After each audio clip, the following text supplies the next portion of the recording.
Charlotte's harsh words saddened me deeply. We may not get along, but we're family after all. How could she say something so heartless? I felt lost. Thomas grinned and said, "Well, that went as planned. Mission accomplished." At that moment, I had no idea the chaos that was about to unfold. My name is Violet. I met my husband Thomas at work. I work in the office of a shipping company while Thomas is a truck driver. My first impression was that he's a robust guy, both physically and in personality. He's good at his job and kind to his colleagues. However, he wasn't so adept at the romantic game. Whether it was making a move or proposing, he was like a pitcher who only threw fastballs, no change-ups.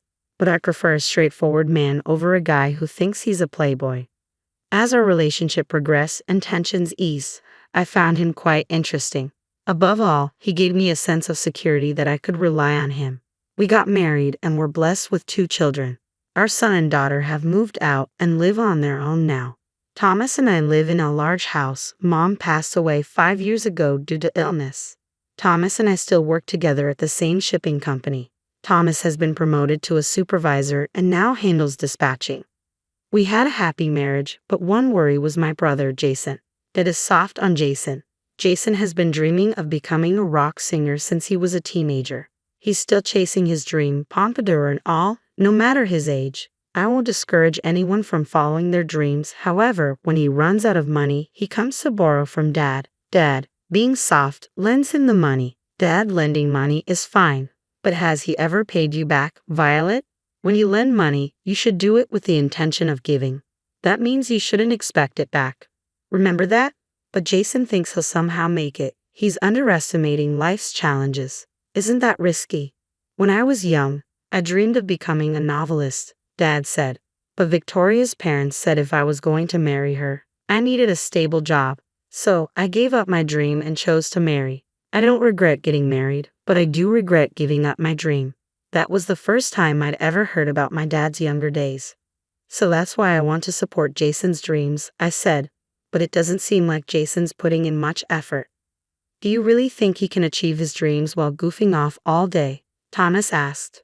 Mountain climbing isn't just about conquering the peak. Every step you take along the way, it's part of the story. Well, you sound like a poet. Makes sense, since you wanted to be a novelist. Come on, you're making me blush with such direct praise. I'm not praising you, Thomas chuckled. Initially, I was worried that Jason had some dirt on Dad and was blackmailing him, but it turns out Dad also chases dreams, so he probably understands Jason's desire to escape reality. One day, Jason brought a woman home. Let me introduce you, this is Charlotte. From her name, I expected a dainty woman. She was, well, big. Hi, I'm Charlotte. I'm Violet, the sister. Nice to meet you, Charlotte. Charlotte is 5 years younger than me but much larger in build. Our first impression of her wasn't great. She was curt to both me and Dad, leaving us with the impression that she had poor manners. Eventually, Jason and Charlotte got married, so she became my younger sister-in-law. Neither Jason nor Charlotte held full-time jobs. They were always quitting their part-time jobs in a huff. Charlotte practices jiu-jitsu and has a short temper, often bragging about putting her arrogant bosses or seniors in joint locks. I just hope she never gets arrested for it. Jason brags about stories that aren't really brag-worthy, like headbutting a disrespectful boss. 2 kinds of stories I really can't stand. Bragging about bad behavior in the past and bragging about fights. I think many women also find these kinds of bragging a turnoff.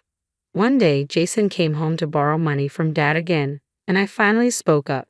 Jason, you're working, right? Why don't you have any money?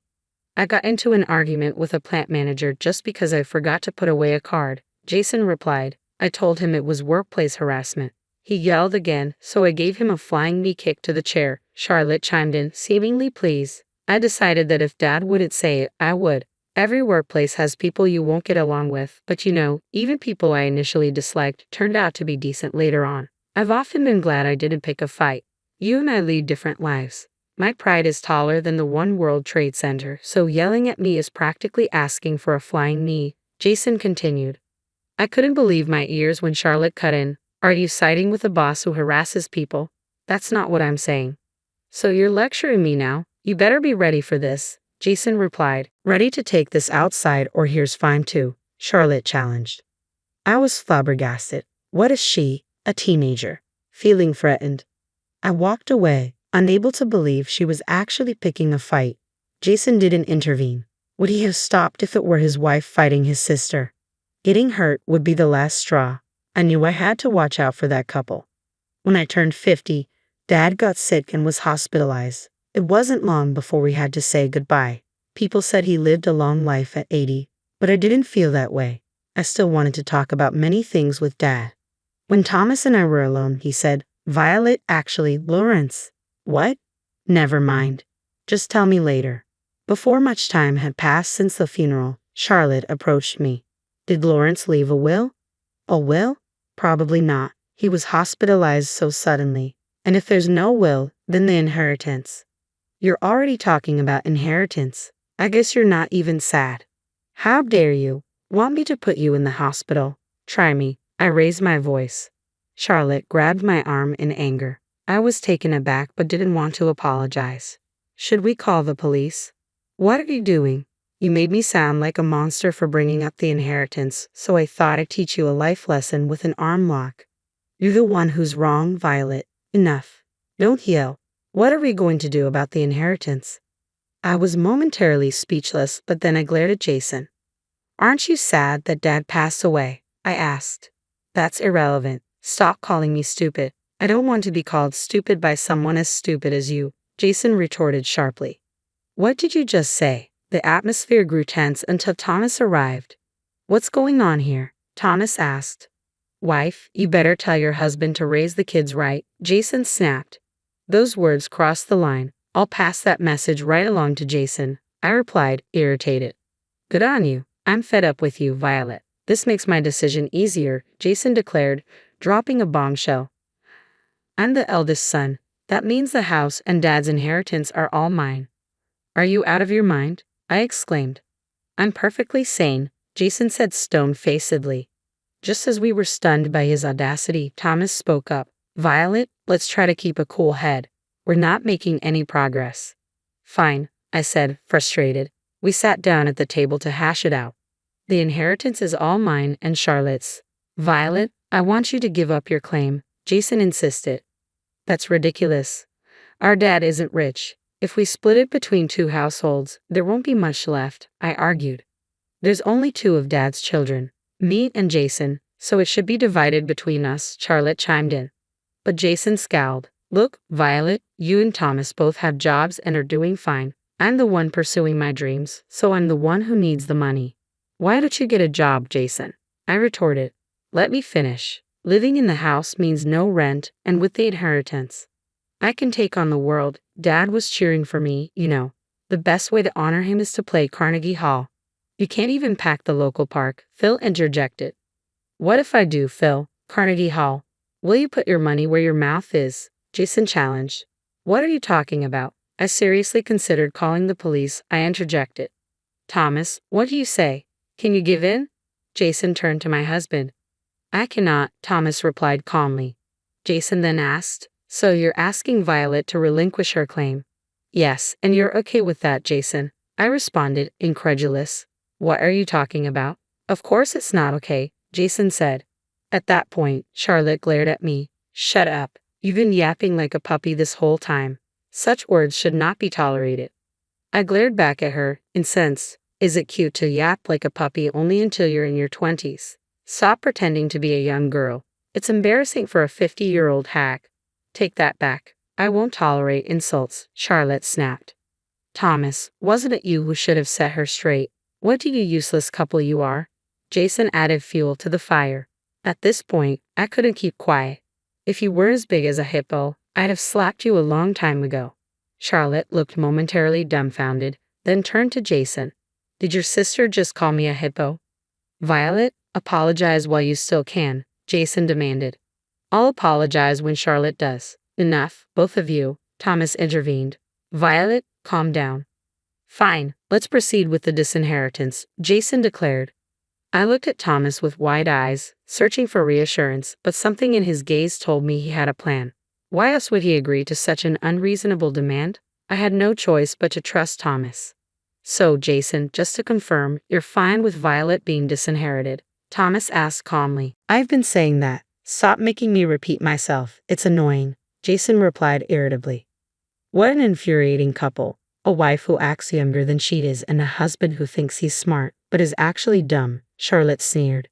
Leave the money and move out already, Jason demanded. Charlotte's harsh words saddened me. Aren't we still family despite our differences? How could she say such merciless things? Why should we be the ones to leave? I couldn't agree to this. We'll find a new place soon, but we have belongings. Please give us a bit more time, I pleaded. If you take too long, I'll throw everything outside, Charlotte threatened. Try it, and I'll call the police. Think I'll be scared if you mention the police? I'm not afraid. Call the Marines if you want to arrest me, I retorted, unable to contain my anger. I stepped outside, pondering if Dad bore some responsibility. Thomas smiled knowingly at my confusion. It worked. Our plan was a success, he said, reflecting on these moments that made him thankful for our savings. With savings, you don't need to borrow money. Even with zero debt, there are substantial monthly expenses: rent, utilities, food, taxes. Taking on more debt would naturally make things tougher, Thomas explained. I've always made it a point to avoid loans, pay in full for what I buy, and save a bit each month. Years of this effort mean we won't be in a bind when emergencies happen. Maybe Jason set a bad example. He lives impulsively and turns to Dad when he's out of money. It was one thing when Dad was working, but he had no problem borrowing even after Dad retired, I added. I always tell our kids how important it is to save so they don't end up like that. Thomas and I settled into our new condo after finishing unpacking. Thomas broached the topic cautiously. Let's consult a lawyer first, to initiate the renunciation of inheritance. Are we really giving it up? He asked. That's when Thomas finally disclosed what he had almost mentioned before. While playing chess with Lawrence, he quietly mentioned that he lost all his savings and is in debt, Thomas revealed. What? Because of Jason? I gasped, shocked. Yes, that made them even more unforgivable. Maybe that couple also shortened Dad's life, Thomas conjectured. You're not entirely right, but you're close, Thomas continued, surprising me with another revelation. Charlotte had yelled loudly at Dad and pushed him with both hands from behind. It wasn't just a one-time prank. It happened multiple times. Dad started fearing it was an attempt to induce a heart attack and couldn't say anything when Jason came to borrow money. I never thought they'd go that far. In other words, Lawrence had much more debt than assets. Do you get what I'm saying? Yes, now I understand. Inheritors receive not just assets but also debt. If the debt exceeds the assets, you can renounce the inheritance. Let's ask the lawyer. That's the best course. We consulted a lawyer and successfully renounced the inheritance. Just as I suspected, Jason and his wife barged into our new condo. Violet, you set us up, didn't you? Jason accused. Set you up? What are you talking about? I replied, playing dumb. Don't play dumb. There's no inheritance from Dad, just debt. You knew, didn't you? He snapped. I had no idea. This won't end with just an arm lock. Be ready for a chokehold, I threatened, pulling out my mobile phone. Hello, is this the police? I began, but Charlotte grabbed my phone and shut it off. Violet, how are you going to take responsibility for this? She challenged. That's when Thomas stepped in.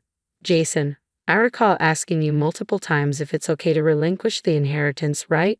So you knew it was drowning in debt, didn't you? I had no idea, Jason muttered.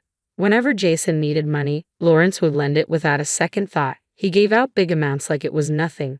I assumed Lawrence must be well off, I explained. Jason was at a loss for words, but Charlotte interjected. Nice try, but you're not weaseling your way out of this. We inherited those debts. You two need to do something about it. What responsibility are you talking about? My spouse and I are not responsible for any of this, I retorted. Hey, are you going to do something about this or not? Threats won't work on me, Charlotte challenged. Or should we lay it all out for a third party? I'll share every detail of what happened to Jason. Are you okay with that? How would I know that Dad went into debt just to give Jason money? If I knew, I would have stopped it. Do you even realize you shortened Dad's life? Jason finally responded. Unable to respond further, Jason stayed silent, but Charlotte remained defiant. If you're going to say that, are you okay with both of you ending up in the hospital?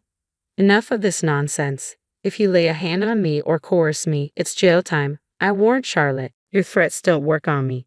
You're 45 and talking like some high school delinquent. Charlotte smirked and glanced back at Thomas. Wait, were those lines aimed at me? Right after saying it, you coerced me. Coercion is a serious crime, you know. You won't get probation, idiot. Are you a judge now? It's complex to decide whether probation applies in any crime. Don't talk nonsense when you know nothing, I fired back. Seeing Charlotte's anger intensify, Thomas turned to Jason. Jason, are you okay with this? Charlotte, just shut up for a second, Jason finally said, clearly feeling the tension rise. Excuse me, who are you telling to shut up? Charlotte snapped back, her menacing glare now palpable with danger. I said, if you want to fight, do it outside. I won't allow it in my house. Let's calm down for now. As Jason stepped out into the hallway, Charlotte followed. I quickly closed the door and locked it. Their arguing voices echoed, but I was more worried about causing a disturbance in the neighborhood. Did you just tell me to shut up? What are you going to do if I call the police? Charlotte threatened. Don't worry, I'll call an ambulance in a minute, I replied calmly. A few seconds later, Jason's screams echoed down the hall. I pretended not to hear him. Shortly after, I heard what sounded like a cry of pain, but I dismissed it. Jason and Charlotte had severed ties with our family with their insults. Whether they divorced or Charlotte got arrested for assault, it was none of my concern. A few days later, I received a call from Jason. Violet, I was wrong. Will you help me? He pleaded. Who is this? I feigned ignorance. Don't be like that. We're siblings, right? He continued, his voice strained. I couldn't help but feel it was too late. It turned out Jason was in the hospital. Apparently, Charlotte had broken his arm. It felt surreal, almost like something out of a comic book. Ever heard the term you reap what you sow? I'm genuinely sorry. Could you cut me some slack? I can't afford the hospital bills, Jason begged. That's unfortunate, I replied coldly. No matter how much he pleaded, I kept my distance. Jason seemed speechless after my harsh words. Switching the call to Thomas, I ended it abruptly. Don't call him by his first name. We're no longer family, I asserted before hanging up. Thomas and I did go to the hospital, but not to visit. It was better to settle it face to face. Jason pleaded politely, please help me. Debt collectors have come to the hospital's first floor. The nurse told me I'm scared to death. Thomas looked stern. After the insults you and your spouse hurled, it's only natural for us to cut ties. That's not what I meant. If we're not cutting ties, then why renounce the inheritance? Jason looked down, his voice softening. I apologize for what I've done, but I need your help. I have no one else to turn to. What about Charlotte? Jason pleaded. We're divorced. A family falling apart, I replied somberly. Then she's at the police station for assault. It felt unreal. You repeatedly called my wife an idiot. If I had called Charlotte that, you'd never forgive me, Jason said, troubled. People who spew hate often don't remember what they've said, but those on the receiving end don't forget. I have a good memory. I remember every word you two have said. I've heard it from Charlotte as well, Thomas interjected calmly. The wife should be properly disciplined by the husband, Jason attempted to justify. What does that even mean? Explain it to me, Thomas pressed on logically. What did Charlotte mean when she said a wife should lay down her body? Is that even something you should say to a woman? Jason seemed to have forgotten not just his own comments but also those made by Charlotte. Yelling like a little puppy, that's a clear insult. As for my dear wife, you called her a young one-ape or a 50-year-old hack. Don't repeat it. Sorry, Jason muttered. Thomas didn't let up. You said it to me as well when I asked repeatedly if I should disclaim my inheritance. You told me to stop making you repeat yourself because it's annoying. It's too late for any excuses now. Jason lowered his head on the hospital bed, looking crestfallen. I'm really sorry. Can you please find it in your heart to forgive me? No way. Charlotte called my wife an old hag, and you insulted me by saying I'm not mentally sharp. By the way, what does not mentally sharp mean? Explain it to me, Thomas demanded, glaring at the trembling Jason. Jason's eyes widened with a terrified look. If I weren't in a hospital, I'd be yelling right now. Let's just cut ties off completely, Thomas declared firmly. You're the one who said to leave the money and move out quickly, I added, supporting Thomas's decision. Thomas looked down at the dejected Jason, then turned to me. Shall we go? Yes, I nodded. After all was said, I thought Thomas might end up offering financial help out of a sense of divine mercy, but he stood his ground. As we left the hospital, a smile crossed my face. I saw your scary side today. There's nothing like that. Be kind to me, okay? Thomas replied with a gentle smile. Of course, I said softly. The storm has passed. From now on, I hope for peaceful days, basking in the warmth of spring sunlight. The train ticket trembled in my hand as I stood on the platform, my entire life packed into 2 oversized suitcases. Behind me, I could still hear Ishmael's taunting voice echoing through 15 years of torment. Wide load coming through. The memory made me grip the ticket tighter, my knuckles turning white. I'm Gwendolyn, and this was the day I decided to stop being the family punching bag. Gwen, my mother's voice cut through the station noise.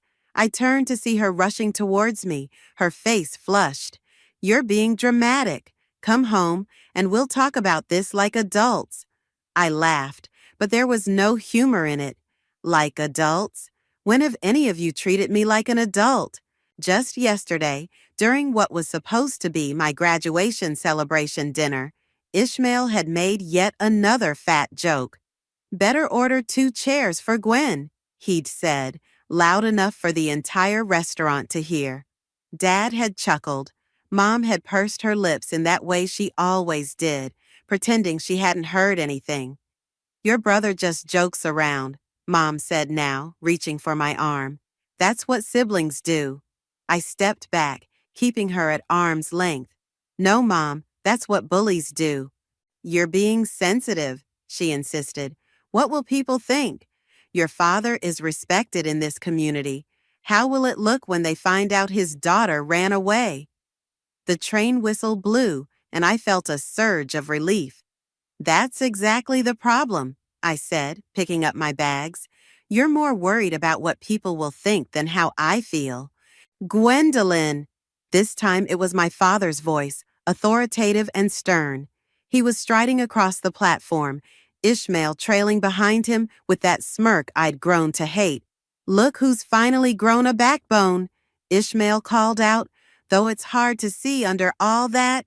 Finish that sentence, I snapped, surprising even myself with the venom in my voice. I dare you. For once, Ishmael fell silent. Young lady, you will come home this instant, Dad commanded, using the same tone that had cowed me countless times before. This behavior is unacceptable. No, what's unacceptable is how you've let him treat me, I said, gesturing toward Ishmael. What's unacceptable is how you've all pretended it wasn't happening. What's unacceptable is that I had to get straight A's, join every club, and win every competition just to feel like I was worth something, while he got praise just for existing. The train doors opened with a hiss. Other passengers began boarding, giving our family drama a wide berth. You're my daughter, Dad said, his voice softening slightly. Of course you're worth something. Really? Then why didn't you ever stand up for me? My voice cracked, but I forced myself to continue. Why didn't you stop him? Why didn't anyone stop him? Mom started crying, dabbing at her eyes with a tissue. We love you, sweetheart. We just didn't want to make things worse. Worse than what? I asked, stepping onto the train. Worse than making your daughter feel worthless in her own home? Come on, Gwen, Ishmael said, rolling his eyes. You're being ridiculous. It was just jokes. Jokes are supposed to be funny, I replied, my voice steady now. And one day, Ishmael, you're going to learn that actions have consequences. The doors began to close. Dad moved forward, but it was too late. If you leave like this, he warned, don't expect to come back. I met his eyes through the glass. That's the plan. As the train pulled away, I watched my family grow smaller on the platform. Mom was still crying. Dad looked angry, and Ishmael was laughing, probably already thinking about how he'd tell this story to his friends. My cousin Barrett had slipped me the contact information for his friend in the city, promising me a place to stay until I got on my feet. It wasn't much, but it was more support than I'd gotten from my immediate family in years. I found my seat and pulled out my phone, deleting my family's numbers one by one. My hands were shaking, but my mind was clear. They say success is the best revenge, and I was going to succeed so spectacularly that they'd choke on their words. The countryside began to blur past the window, and with each mile, I felt the weight of their expectations and judgment lifting from my shoulders. I was done being the fat sister, the embarrassment, the family joke. From now on, I would write my own story, and I promised myself, the next time they saw me, they wouldn't be laughing. Girl, you're not thinking big enough. Georgia's voice boomed across our tiny dorm room as she paced, her curly hair bouncing with each step. We're not just talking about opening another basic gym. We're talking about revolutionizing how people think about wellness. I looked up from my business textbook, raising an eyebrow. It had been 2 years since I'd stepped off that train, and meeting Georgia in Business 101 had changed everything. She was the first person who saw me, really saw me, not just my size. Revolution sounds expensive, I said, closing my book. And in case you haven't noticed, we're broke college students. Georgia flopped onto my bed, nearly knocking over my laptop. That's where you're wrong. We have something better than money. We have perspective. You've lived both sides of this story, Gwen. You know what it's like to feel judged, to feel like you don't belong in those fancy fitness spaces. I flinched, remembering the time Ishmael had bought me a gym membership for Christmas, wrapping it in front of the entire family. Thanks for the trauma flashback. No, listen. Georgia sat up, her eyes sparkling with excitement. That's exactly what I mean. What if we created a space where nobody feels judged, where wellness isn't about fitting into some perfect mold, but about feeling strong and confident? My phone buzzed. Another ignored call from Mom. 3 months ago, she'd started her campaign to bring me to my senses. I declined the call. Someone from home? Georgia asked softly. Just spam, I lied, then changed the subject. So tell me more about this revolution of yours. Georgia jumped up and grabbed her notebook. Picture this, a wellness company that focuses on mental health as much as physical health. Classes, coaching, community support, but with zero shame, zero judgment. And you're the perfect person to lead it. I snorted. Me? The girl who couldn't even stand up to her own brother until 2 years ago? Exactly you. Georgia grabbed my shoulders. Because you understand what it feels like to be on the outside. You know what people need to hear, what they need to feel. Plus, you're literally acing every business class we take. Just then, my phone buzzed again. This time, it was a text from my cousin Barrett. Heads up, Ishmael just got promoted at the bank. Mom says Aunt Jessica won't shut up about it. Everything okay? Georgia asked, noticing my expression. I showed her the text. Golden Boy strikes again, probably didn't even earn it. Dad's golf buddy is on the board. Georgia read the text, then looked at me with that determined expression I'd come to know well. You know what? This is perfect timing. While they're all celebrating his mediocrity, we're going to build something amazing. She grabbed her laptop and opened a new document. Let's do this right now. What would you have wanted to hear when you were at your lowest? What would have made you feel strong instead of broken? For the next few hours, we brainstormed. The ideas flowed faster than we could type them. By midnight, our vision had taken shape. Empowered Wellness, a company that would combine physical fitness with emotional healing. We'll need startup capital, I said, finally allowing myself to believe this could be real. Already thought of that, Georgia grinned. Remember Professor Martinez, the one who keeps praising your business proposals? He runs a startup incubator. I may have already mentioned our idea to him. You what? He wants to meet with us next week. Georgia looked entirely too pleased with herself. Said something about how the wellness industry is ready for disruption? I sat back, my mind racing. This is crazy. We're still students. Mark Zuckerberg was a student when he started Facebook, Georgia countered, and you're twice as smart as him. My phone buzzed again, another family update from Barrett. Ishmael just bought a new BMW. Wouldn't stop bragging about it at Sunday dinner. I stared at the message, feeling something shift inside me. All my life I'd tried to shrink myself, to take up less space, to be less noticeable. But maybe Georgia was right. Maybe it was time to do the opposite. Okay, I said, straightening my shoulders. Let's do it. Let's build something that would have helped that scared girl on the train platform 2 years ago. Georgia squealed and hugged me. That's my girl. And hey, who knows? Maybe one day your brother will need a job and you'll be the one in charge. We both laughed at the absurdity of it. After all, Ishmael was the successful one, the one with the banking career and the fancy car. The idea that he'd ever need my help seemed impossible, but life, as I would learn, has a funny way of evening the score. And that's why Empowered Wellness is projecting a 40% growth this quarter, I concluded, standing before our board of directors.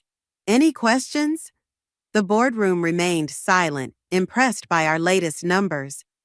5 years after that late-night brainstorming session with Georgia, we'd grown from a startup to a national wellness brand with 20 locations across the country. After the meeting, Georgia caught up with me in my office. Killing it as usual, CEO, she said, now my chief operating officer and still my best friend. Though you might want to check your email. Your cousin Barrett's been trying to reach you all morning. I opened my laptop, finding 3 urgent messages from Barrett. Before I could read them, my office phone rang. Gwen, thank God, Barrett's voice came through. Have you seen the news about Metropolitan Bank? My stomach dropped. That was Ishmael's bank. No, what happened? Major layoffs. They're cutting 30% of their workforce. Ishmael, he's one of them. I sat back in my chair, letting that sink in. How bad is it? Bad, Barrett sighed. He's been living way above his means. The BMW, the penthouse apartment, the expensive habits. He's got maybe 2 months of savings, tops. Georgia, who'd been pretending not to listen, raised an eyebrow. That's not all, Barrett continued. Remember that golf buddy of Uncle Abraham's who got Ishmael the job? Retired last year. Ishmael's been coasting, and well, his performance reviews weren't great. Nobody's jumping to hire him. I rubbed my temples. Why are you telling me this, Barrett? Because he's going to reach out to you, soon, and I thought you should be prepared. As if on cue, my email pinged. From Ishmael Emerson. Subject, can we talk? Speak of the devil, I muttered. He just emailed me. What are you going to do? Barrett asked. I stared at the email notification. I'll let you know when I figure it out. Thanks for the heads up. After hanging up, I opened Ishmael's email. Gwen, I know we haven't spoken in years. I've been seeing news about your company's success. I'm in a tough spot and could really use your help. Could we meet? Ishmael. Well, Georgia said, reading over my shoulder. How the mighty have fallen. He doesn't even apologize, I noted. Typical. Are you going to meet him? I spun in my chair to face the wall-to-wall windows of my corner office. Below, the city sprawled out, filled with empowered wellness billboards featuring people of all sizes celebrating their strength. We'd built this company on the principle that everyone deserves respect, regardless of their appearance or background. You know what's ironic? I said. We're actually hiring for several positions right now. Georgia's eyes widened. Oh, no. You can't seriously be considering? We pride ourselves on giving people second chances, I replied, turning back to my computer. It would be hypocritical to exclude my own brother. Your brother who tormented you for years, who never apologized, who might finally learn what it feels like to be on the other side, I finished. Besides, we have the strictest anti-bullying policies in the industry. One wrong move and HR will have his head. Georgia crossed her arms. I don't like it, but I trust you. Just promise me one thing. What's that? Make him work for it. Really work for it. I smiled, already composing my reply. Ishmael, I can meet you tomorrow at 2 p.m. Come to the Empowered Wellness Headquarters, 47th floor. Ask for me at reception. Gwendolyn. Short, professional, no hint of emotion. I hit send before I could second-guess myself. You're really doing this, Georgia said, shaking her head. I'm really doing this. I pulled up our company directory. Get Kayla from HR in here. If we're doing this, we're doing it by the book. As Georgia left to fetch Kayla, I found myself staring at the framed magazine cover on my wall. 30 Under 30, Gwendolyn Reshapes Wellness Industry. The article had called me a visionary, praised our inclusive approach, highlighted our success. My phone buzzed. A text from Barrett. He's telling everyone you agreed to meet. Mom and Dad are already talking about how family always comes through. Be careful. I texted back, trust me, because while they were all assuming I'd give Ishmael an executive position, something worthy of the golden child, I had other plans. Sometimes karma needs a little help, and I was finally in a position to deliver it. The question was, would Ishmael be humble enough to accept what I was about to offer? At exactly 2 p.m., my assistant buzzed. Your brother is here. I took a deep breath. Send him in. The door opened, and for a moment I didn't recognize him. Gone was the designer suit and cocky smile. Ishmael looked deflated. His shirt was wrinkled, his hair unkempt, and dark circles shadowed his eyes. Gwen, he said, then corrected himself. Gwendolyn, thank you for meeting with me. Have a seat. I gestured to the chair across from my desk, noticing how his eyes darted around my office, taking in the awards, the view, the obvious success. He sat fidgeting with his watch, the expensive one he'd bragged about on social media last year. You've done well for yourself. I have, I replied simply. Barrett mentioned you're looking for work. His face flushed. I didn't realize you were in touch with Barrett. There's a lot you don't realize. I kept my voice neutral. Tell me why you're here, Ishmael. He shifted uncomfortably. Look, I know we haven't exactly been close. That's one way to put it. I made mistakes, he admitted, though the words seemed to pain him. I was young, immature. You were cruel, I corrected. Deliberately and consistently cruel. For years. His jaw tightened. Is that why you agreed to meet? To remind me what a terrible brother I was? No. I pressed a button on my phone. Kayla, could you join us? Moments later, Kayla from HR entered, tablet in hand. Ishmael straightened in his chair, obviously expecting an introduction to a potential colleague. Kayla is our HR manager, I explained. She'll be conducting your interview. Interview? Ishmael's eyes widened. I thought, given our relationship, I cut in. You should be grateful I'm considering you at all. We have an entry-level position open in our customer service department. Starting salary is $42,000 a year, with benefits after 90 days. The color drained from his face. 42?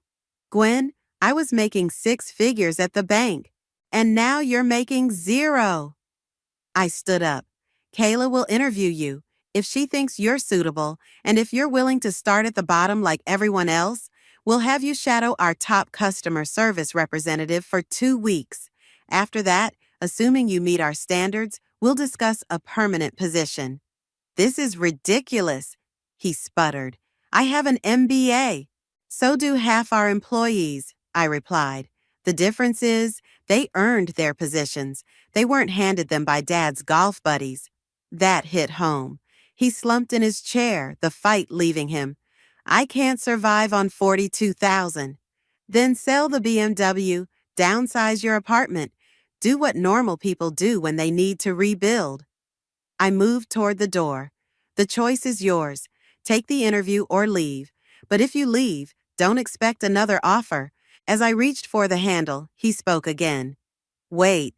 His voice cracked. I'll take the interview. I turned back. One more thing. We have strict policies about workplace behavior. Any form of bullying, harassment, or discrimination will result in immediate termination. No exceptions, no matter who your sister is. Are we clear? He nodded, looking smaller than I'd ever seen him. Good luck, I said, and left him with Kayla. Georgia was waiting in the adjacent conference room, watching through the one-way glass. That was ice cold, she said admiringly. Think he'll actually go through with it? He's desperate enough. I watched as Kayla began the interview. And he needs to learn. Learn what? That actions have consequences. That you can't treat people like garbage and expect them to help you. That maybe, just maybe, the little sister he tormented grew up to be someone worth respecting. My phone buzzed. A text from Mom. Heard you're giving Ishmael a job. So proud of you for helping family. I showed it to Georgia, who rolled her eyes. They still don't get it, do they? They will, I said, watching Ishmael struggle through Kayla's behavioral interview questions. Eventually. An hour later, Kayla came to find me. He's qualified, technically speaking, but he'll need a lot of coaching on emotional intelligence and customer service skills. And I think it might be good for him. She smiled. Nothing teaches empathy like having to help people all day while saying thank you and please. I nodded. Set him up with training. And Kayla, make sure his trainer is Emiliano. Kayla's eyes sparkled with understanding. Emiliano was not only our best customer service rep, but also a former fitness model who'd left the industry after experiencing body shaming. He'd be perfect for teaching Ishmael about respect and dignity. Sometimes revenge isn't about hurting someone. Sometimes it's about forcing them to grow. Welcome to our annual company retreat, I announced to the gathered employees at the mountain resort. This year's theme is breaking barriers, building bridges. From my position on the small stage, I could see Ishmael in the back row, sitting alone. 3 weeks into his customer service training, and the reports from Emiliano had been surprisingly positive. Though he'd struggled initially, he hadn't complained or quit. After the opening ceremony, Georgia nudged me. Heads up, your brother's heading this way. Ishmael approached cautiously, wearing the same company t-shirt as everyone else, a far cry from his designer suits. Can we talk? Privately? I nodded, following him to a quiet corner of the resort's garden. The mountain air was crisp, and somewhere in the distance, a bird called. I get it now, he said quietly, staring at the ground. What you're doing? Do you? The first week, I had a customer. He swallowed hard. She was crying because her previous gym had kicked her out for not losing weight fast enough. She reminded me of you back then, and I realized I was just like those people who hurt her. I stayed silent, letting him continue. Emiliano told me about his modeling days, about the pressure to look perfect. He said something that hit home. The people who hurt others are usually the ones most afraid of being hurt themselves. Were you afraid, Ishmael? I asked, genuinely curious. He laughed bitterly. Terrified. Dad had such high expectations. If I wasn't perfect, I was nothing. So I made sure everyone looked at you instead of me. That's not an excuse. No, he agreed. It's not. I was cruel, and I can't change that.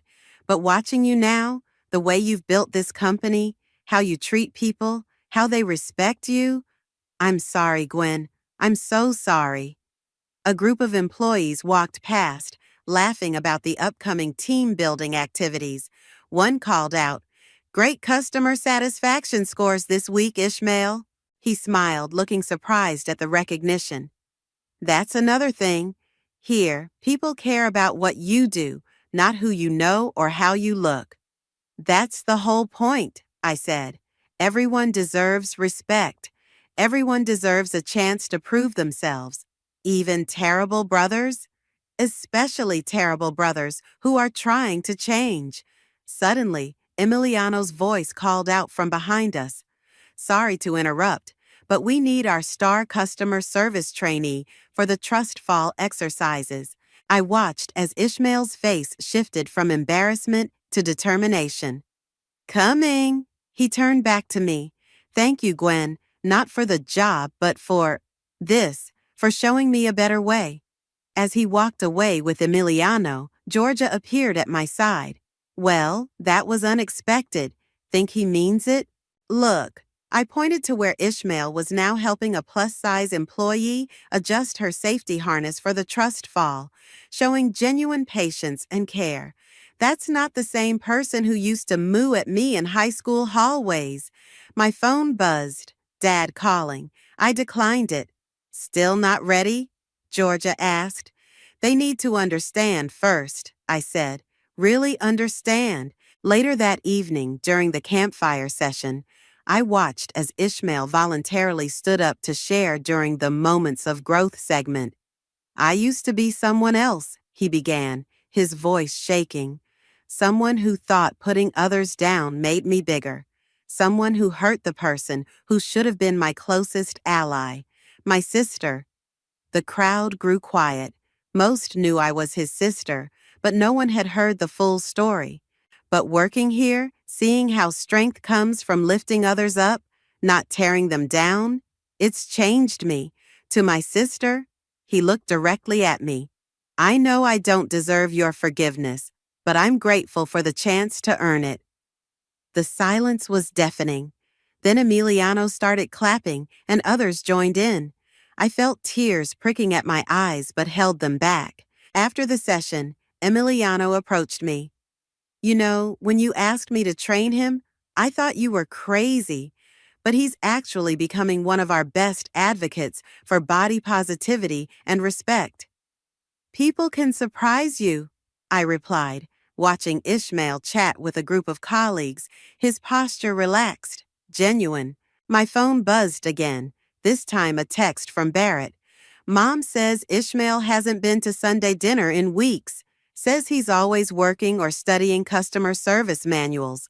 What did you do to him? I smiled, typing back. I didn't do anything. He's doing it himself.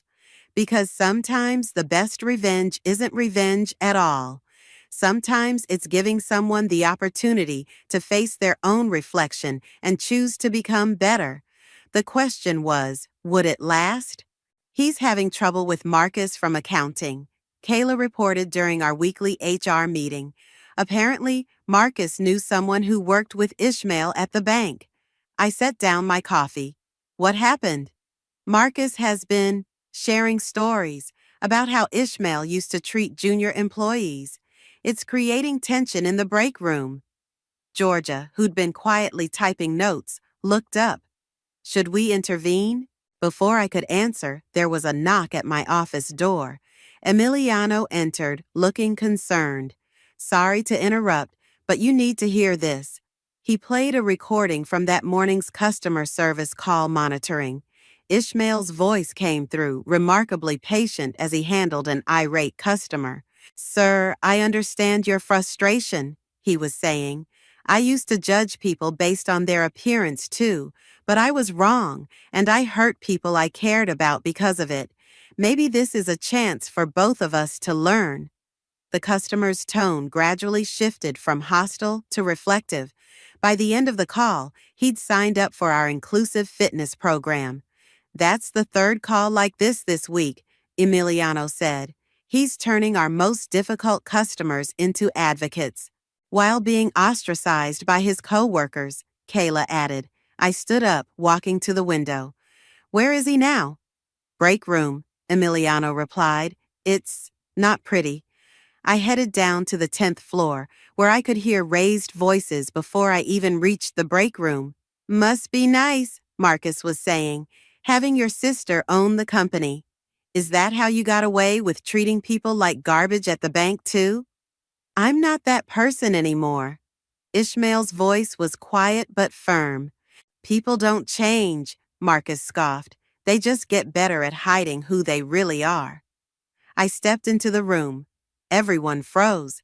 Actually, Marcus, I said, people do change. When they want to, when they work at it, when they face consequences and learn from them. Marcus straightened. Ms. Gwendolyn, Tell me, I cut him off. Did you know I was fat in high school? The room went silent. I was, and Ishmael, he was my biggest bully, made my life hell. So believe me, I understand your skepticism, but I also believe in what we stand for here: growth, change, second chances. I turned to address the whole room. Yes, Ishmael is my brother. No, that's not why he's here. He started at the bottom, just like everyone else. And yes, he used to be exactly who you think he was. But the man standing here now, he's choosing to be better. Isn't that what we tell our clients every day? That it's never too late to change? Marcus looked down, embarrassed. I'm sorry, I heard stories. The stories are probably true, Ishmael said. I was awful, entitled, cruel. I can't change that past, but I can choose who I am now. Just then, my phone rang. Mom again. For the first time in months, I answered. Gwendolyn, finally. We haven't seen Ishmael at family dinner in 2 months. What are you doing to him? I put the phone on speaker. Nothing, Mom. He's choosing this. Choosing what? To work in customer service? It's beneath him. Your father's friends are asking questions. Mom, Ishmael interrupted, loud enough for her to hear. Stop. This job isn't beneath me. Nothing about helping people is beneath anyone. Ishmael, what are you saying? I'm saying I'm learning more here than I ever did at the bank. I'm saying I'm finally becoming someone I can be proud of. The line went quiet. Then, this isn't like you. No, he agreed. It's not like the old me, and that's good. I ended the call looking around the break room. Every face showed a mixture of surprise and respect. Back to work, everyone, I said softly. As people filed out, I caught Ishmael's arm. You okay? He nodded. You know what's weird? For the first time in my life, I don't care what they think. Mom, Dad, their friends. I care about what I think of myself. That's called growth, Emiliano said, appearing in the doorway. And speaking of growth, we have a team meeting about the new sensitivity training program. You're leading it, remember? Ishmael's eyes widened. Me? Who better to teach about the impact of words than someone who's learned it firsthand? As I watched Ishmael follow Emiliano, Georgia appeared beside me. You know, she said, this revenge plan of yours might have backfired. How so? Instead of making him suffer, you might have actually helped him become a decent human being. I smiled. Maybe that's the best revenge of all. Ladies and gentlemen, Ishmael stood at the podium during our quarterly all-hands meeting. 6 months ago, I sat where you're sitting, thinking I was too good for this job. I couldn't have been more wrong. The auditorium was packed with employees from all our locations, gathered for our biggest announcement yet. Georgia squeezed my hand as Ishmael continued. Many of you know I'm the CEO's brother. What you might not know is that I used to be her biggest bully. Murmurs rippled through the crowd. I was the kind of person who made others feel small to make myself feel big. The kind of person who thought appearance determined worth. He paused, taking a deep breath. But life has a way of teaching us lessons. When I lost my banking job, I thought it was the worst thing that could happen to me. Instead, it was the best, because it brought me here, where I learned what real strength looks like. From my seat in the front row, I watched our employees' faces.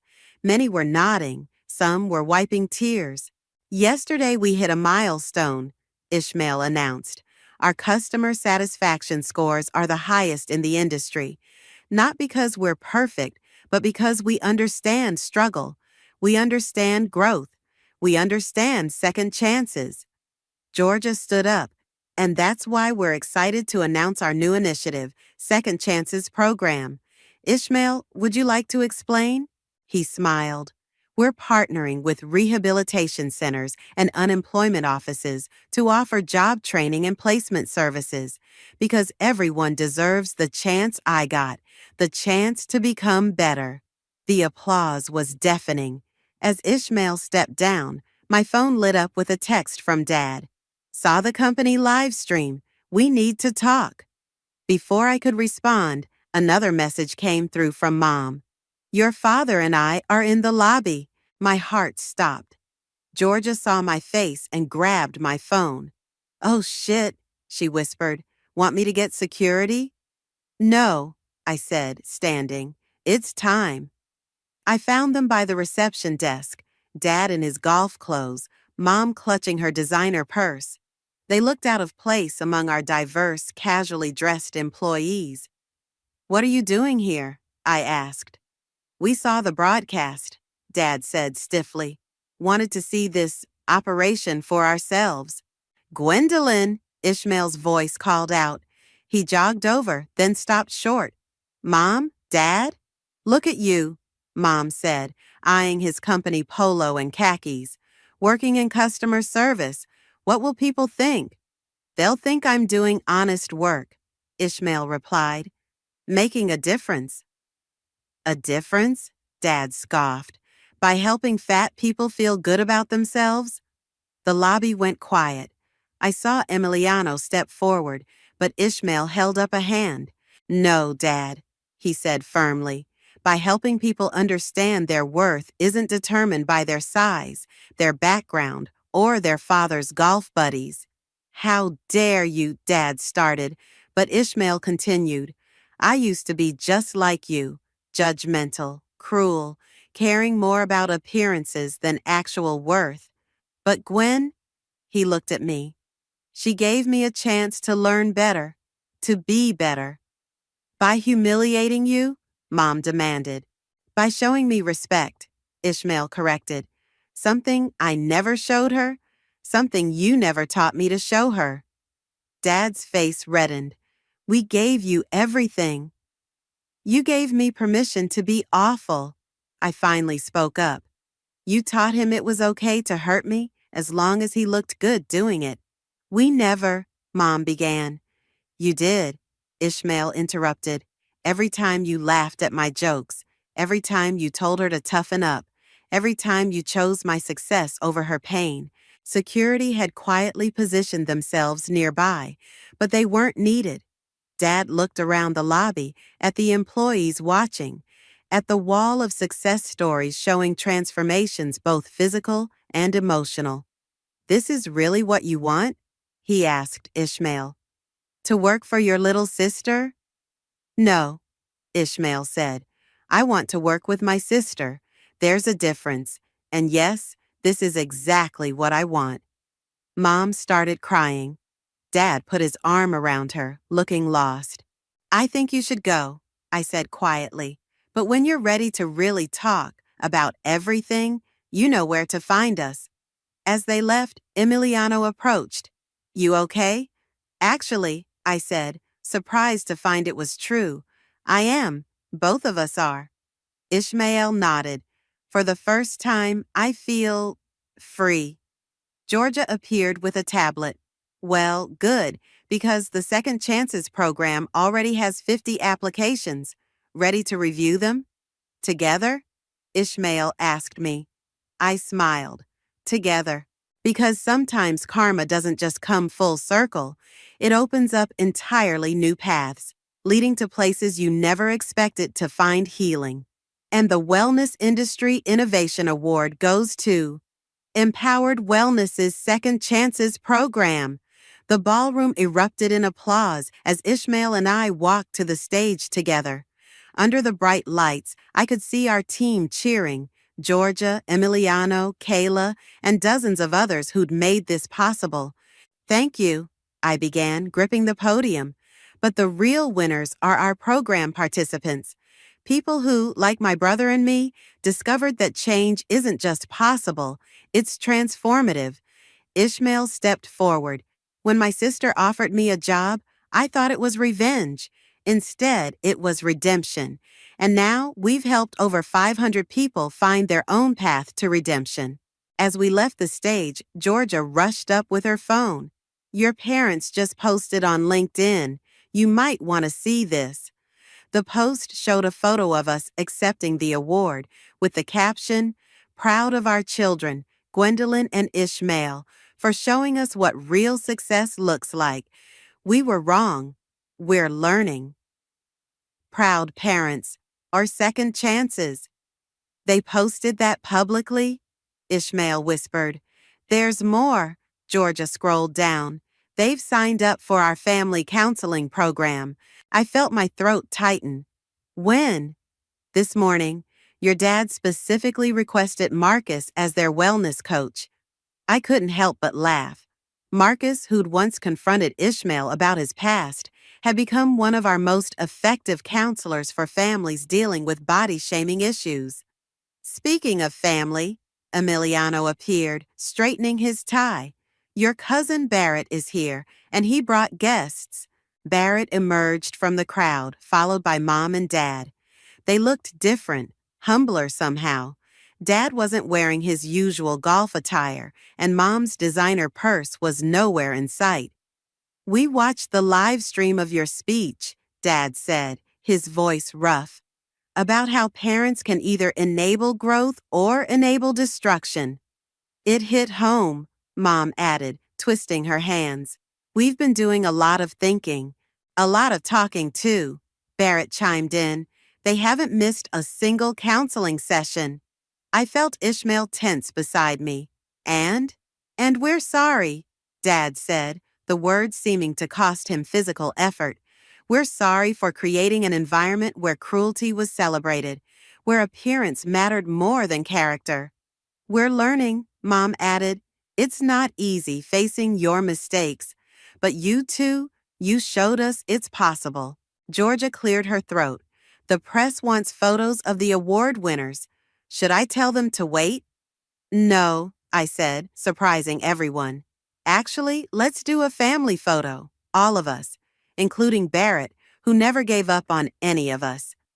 As we posed, I heard whispers in the crowd. Everyone knew our story. It had become part of the company's legend. The bully brother, the hurt sister, the transformation that sparked a movement. One more thing, Dad said after the photos. We'd like to invest in the Second Chances program. Not to control it, he added quickly, seeing my expression, but to help it reach more families like ours. Ishmael looked at me. Your call, CEO. I studied our parents' faces, seeing something I'd never seen before. Genuine humility. Okay, I said, but you'll need to go through the proper channels, starting with a meeting with our head of family services. Who's that? Mom asked. Ishmael grinned. Me, as of this morning. Their surprise turned to pride. Real pride, not the superficial kind they'd once valued. Later, as the event wound down, I found myself on the venue's balcony with Emiliano. Below, I could see Ishmael explaining our program to a group of investors, his passion evident in every gesture. You know, Emiliano said, when you hired me to train him, I thought you were either crazy or cruel. And now I think you're something else entirely, something better. What's that? A catalyst. You didn't just get revenge or find success. You created a space where people could become their best selves, even the ones who hurt you most. Through the glass doors, I could see our parents talking with Marcus, actually listening. Georgia was showing Barrett the expansion plans. Everything had changed, yet somehow felt exactly right. Ready to head back in? Emiliano asked, offering his hand. I hear your brother's about to announce the national rollout of our family reconciliation centers. I took his hand, feeling the weight of my journey, from that scared girl on the train platform to this moment, settle into something like peace. You know what? I am ready. I'm finally ready for all of it. Because sometimes the best endings aren't really endings at all. They're new beginnings, built on the foundation of everything we've learned, everything we've overcome, and everything we're brave enough to become. The sound of shattering glass echoes through my boutique as Isabella hurls another designer handbag across the stockroom. I close my eyes and count to 10, reminding myself that I didn't spend 15 years building this business from nothing just to let my stepdaughter destroy it in 15 minutes. This collection is garbage, Isabella announces, her perfectly manicured hand waving dismissively at the carefully curated spring line I'd spent months sourcing. Daddy's friends wouldn't be caught dead carrying these. I'm Talia, and 6 months ago, I made what I'm starting to think might be the biggest mistake of my life. I married into the McCormick family. Don't get me wrong, I love Reed. He's everything I could want in a husband. It's his daughter who's making me question everything. Those bags are handcrafted by artisans in Italy, I explain, keeping my voice steady. They're exclusive pieces that, whatever. Isabella cuts me off, pulling out her phone. I need $50,000 for the wedding florist. Harold says we absolutely must have imported peonies for the centerpieces. My stomach drops. 50,000? For flowers? Don't be so provincial, Talia. She rolls her eyes, already tapping away at her screen. I've already told Harold yes. Just transfer the money to my account like usual. Like usual. As if my boutique is her personal ATM. I think about the long nights I spent sleeping on a cot in this very stockroom, saving every penny to keep my dream alive. About the time I lived on ramen noodles for 3 months straight to make payroll during the recession. Isabella, we need to talk about your spending. I start, but she's already heading for the door, her designer heels clicking against the hardwood floors. Oh my God, you sound just like my last stepmother. She pauses at the threshold, throwing me a look that could freeze hell. And we both know how that ended. The bell above the door chimes as she exits, leaving me alone with the mess she's made. I pull out my phone and dial Penny's number. Let me guess, my best friend answers on the first ring. Hurricane Isabella just blew through? She wants 50 grand for wedding flowers. I sink into my office chair, surveying the damage. That's on top of the 100,000 she's already blown through this month. Girl, you need to tell Reed, Penny says. This is getting out of control. I've tried. I massage my temples, feeling a headache coming on. He just says she's stressed about the wedding and to let her have this moment. Her moment doesn't need to bankrupt you, Penny points out.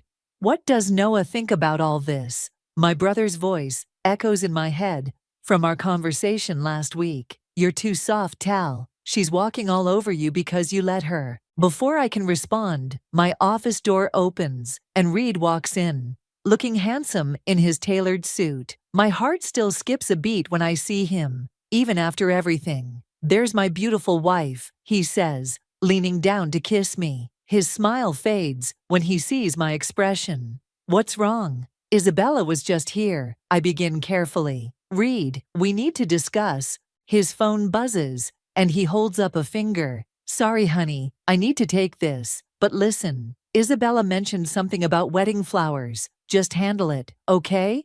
Whatever she needs, I'll make it up to you. He's gone before I can protest, leaving behind only the lingering scent of his expensive cologne. I stare at the broken glass on the floor, at the scattered inventory that represents thousands in potential profits, and something inside me shifts. My phone pings with a notification. It's an email from Isabella to Harold, the wedding planner, CCing me on the payment details for the flowers. The amount has somehow grown to 75,000. That's it, I mutter, opening my laptop. Time to see exactly where my money's been going these past few months. Penny's voice comes through the phone I'd forgotten was still connected. Tal, you still there? Yeah, I reply, fingers flying over the keyboard as I access the boutique's accounts. But I'm done playing nice stepmommy. If Isabella wants to treat my life's work like her personal piggy bank, she's about to learn what happens when you break things that don't belong to you. What are you going to do? I pause, watching as the transaction history loads on my screen.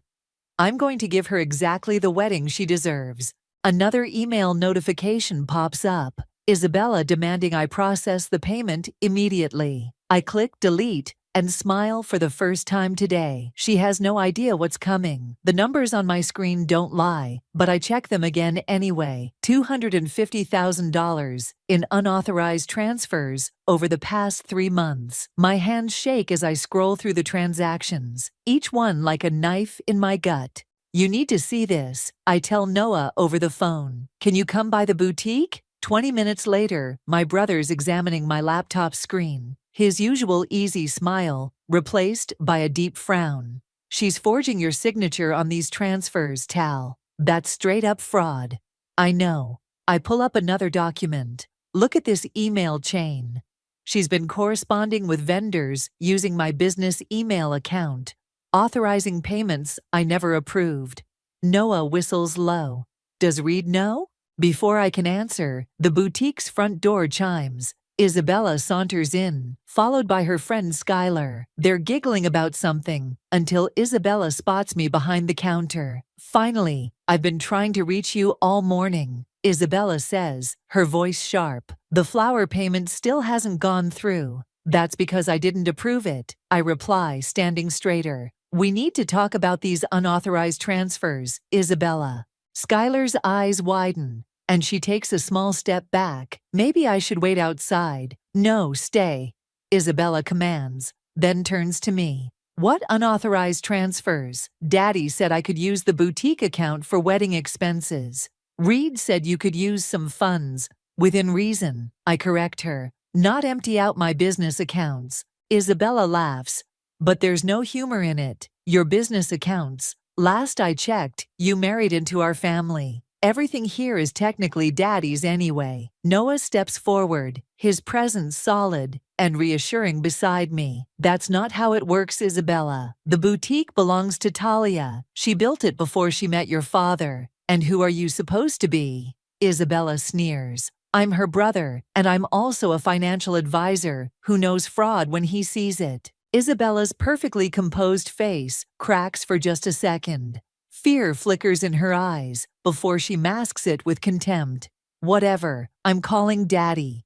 She pulls out her phone, manicured nails clicking against the screen. Go ahead, I say quietly. While you're at it, explain why you've been forging my signature and accessing accounts you're not authorized to use. Skylar gasps. Bella, you said Talia was handling all the payments. Shut up, Sky, Isabella snaps, then forces a smile as she puts the phone to her ear. Daddy, you need to come to the boutique right now. Talia's being impossible about the wedding expenses. 20 tense minutes later, Reed arrives, looking harried. What's going on? I was in the middle of a meeting. Show him, Noah tells me. I turn my laptop around. Reed, look at these transactions. Isabella's been.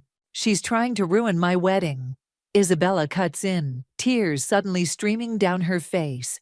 She's always been jealous of me, of our family's position. Now she's making up lies about me stealing. Making up lies.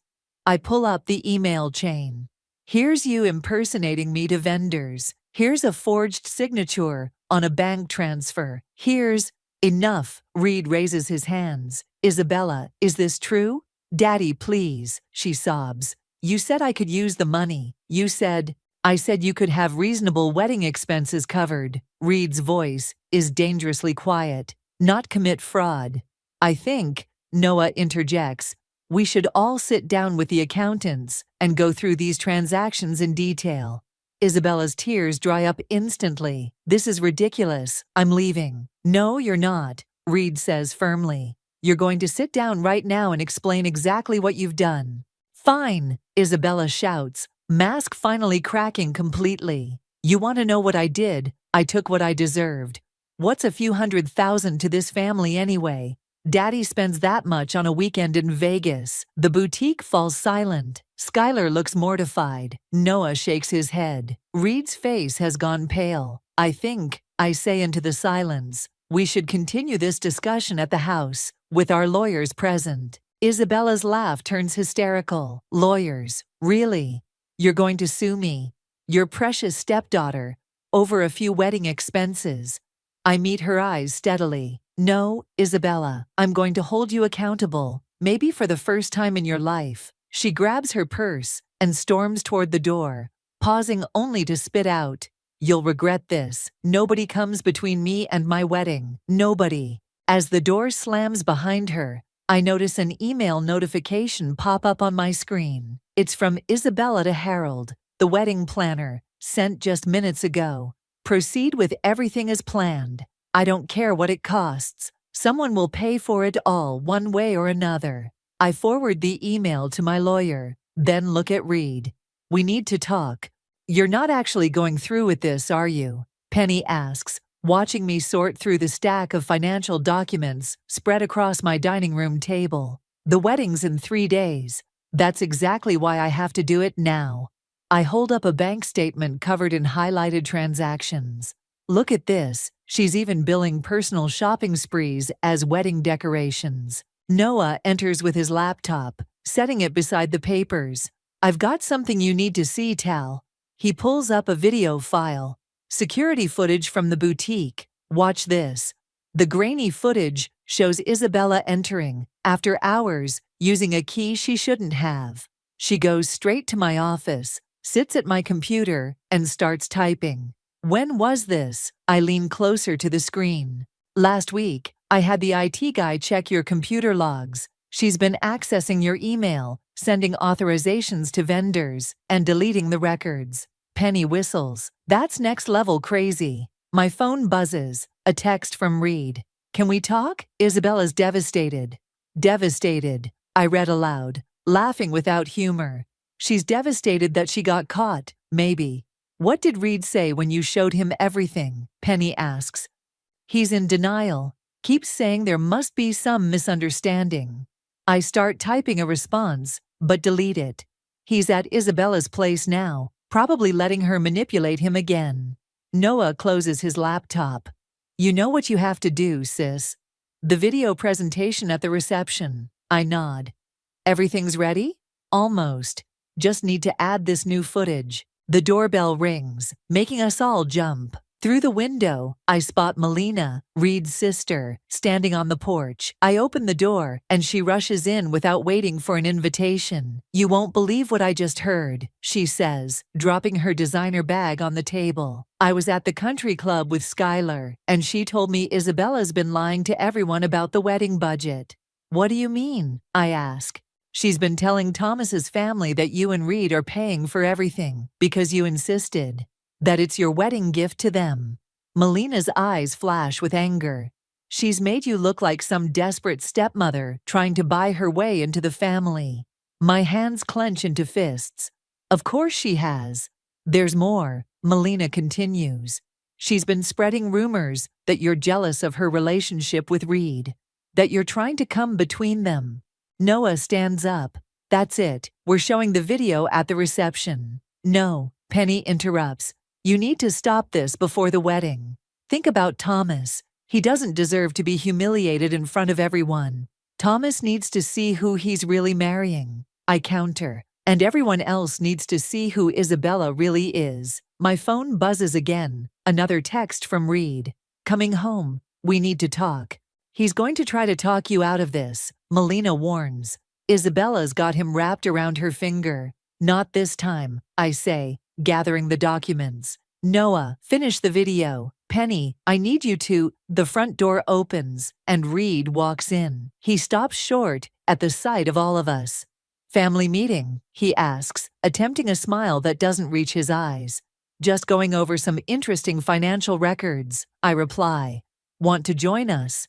He sighs, loosening his tie. Talia, honey, I know Isabella made some mistakes, but she's agreed to pay everything back. Can't we just move past this? Move past this? Melina stands up. Reed, your daughter committed fraud. She's been lying to everyone, including Thomas's family. She's young, Reed protests weakly. She got carried away with the wedding planning. She's 28 years old, I say, my voice steady. And this isn't about the money anymore. This is about consequences. What are you planning? He looks at the papers, the laptop, our faces. The truth, I answer simply. Everyone's going to know the truth. You'll destroy her, Reed says quietly. No, I correct him.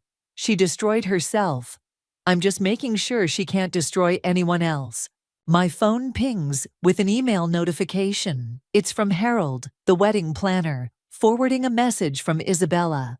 Don't worry about the budget anymore. I've taken care of everything. Talia won't be a problem after tomorrow. I show the email to Reed. His face pales as he reads it. Still want to defend her? I ask. He sinks into a chair, suddenly looking older than his years. Do what you have to do, he says finally. Just make it quick. I nod to Noah, who opens his laptop again. Let's finish this video. As we work, another email arrives, this time from Thomas's mother, thanking me profusely for my generous gift of paying for the entire wedding. Attached is a screenshot of a message from Isabella, claiming it was all Talia's idea. I add it to our evidence. 3 days until the wedding, and Isabella has no idea what's coming. The church is a masterpiece of white flowers and crystal decorations, exactly what you'd expect from a wedding that supposedly cost close to $500,000. I sit in the third row,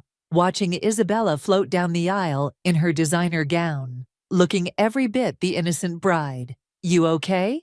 Penny whispers beside me. I nod slightly, feeling the USB drive in my clutch like a loaded weapon. The video is ready. Noah checked it 3 times this morning. Thomas stands at the altar, beaming at his bride with complete adoration. My stomach twists. He has no idea that the woman he's about to marry used stolen money to create this fairy tale. If anyone knows any reason why these two should not be joined in holy matrimony, speak now or forever hold your peace. Penny squeezes my hand. We both stay silent. This isn't the time. Not yet. After the ceremony, I find Reed in the church vestibule. He hasn't spoken more than 2 words to me since yesterday. Last chance to stop this, he says quietly. Last chance for Isabella to come clean, I counter. He runs a hand through his silver hair. I talked to her again this morning. She swears she'll pay everything back. With what money, Reed? The money she's still stealing from my business. Before he can respond, Harold approaches us, tablet in hand. Talia, I just wanted to thank you again for being so generous with the budget. The reception venue looks absolutely stunning. I force a smile. I'm sure it does, Harold. Every penny well spent, right? He beams, oblivious to the tension. Isabella said you insisted on sparing no expense. Such a wonderful stepmother you are. As Harold walks away, Reed won't meet my eyes. Maybe she really does feel guilty, he suggests weakly. Let's find out.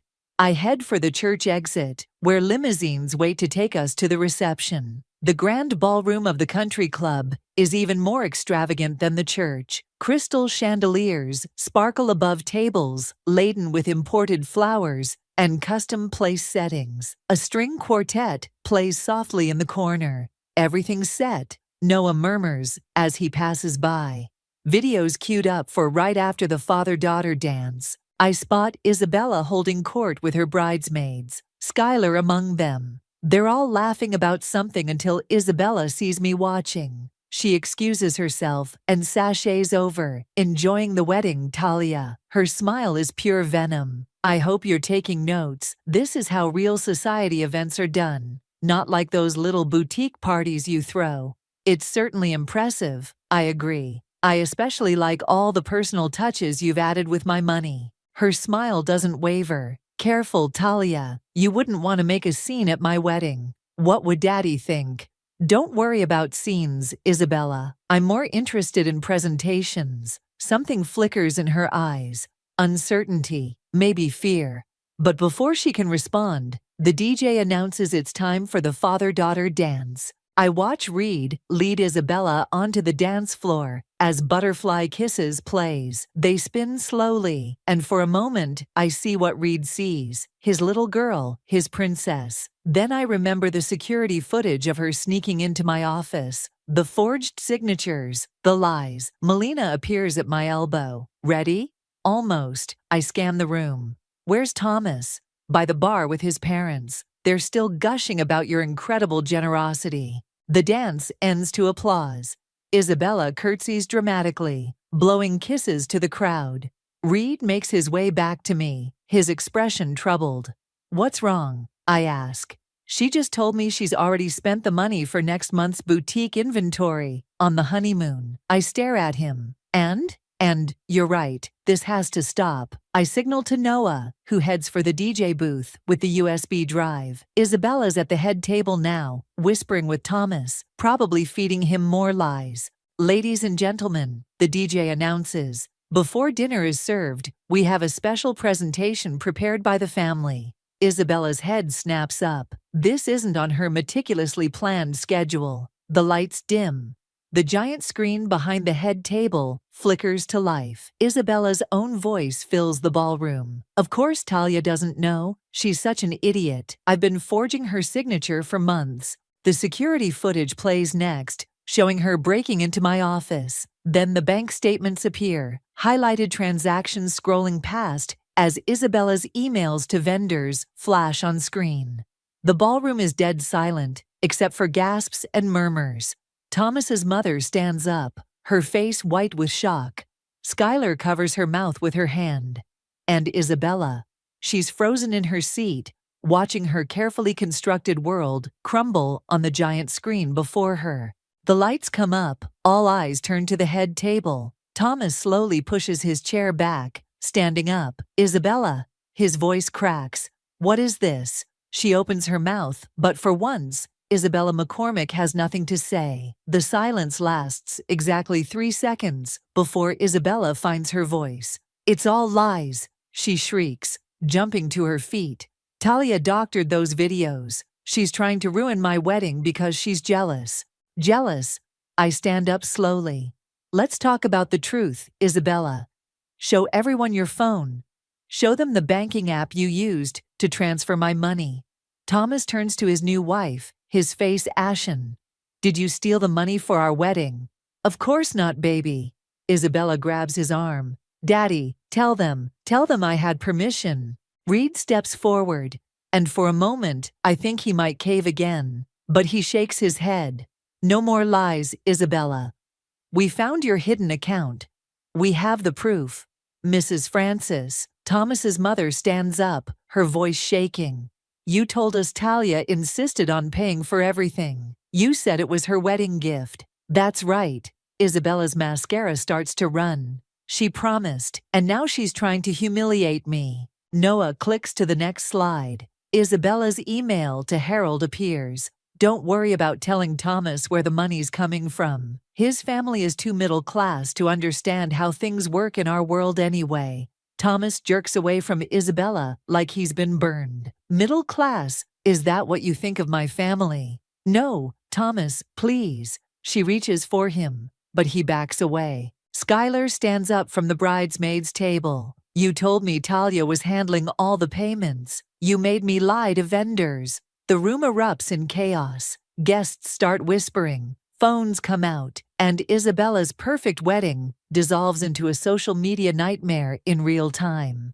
I can explain everything, Isabella screams over the growing noise. This is all a misunderstanding.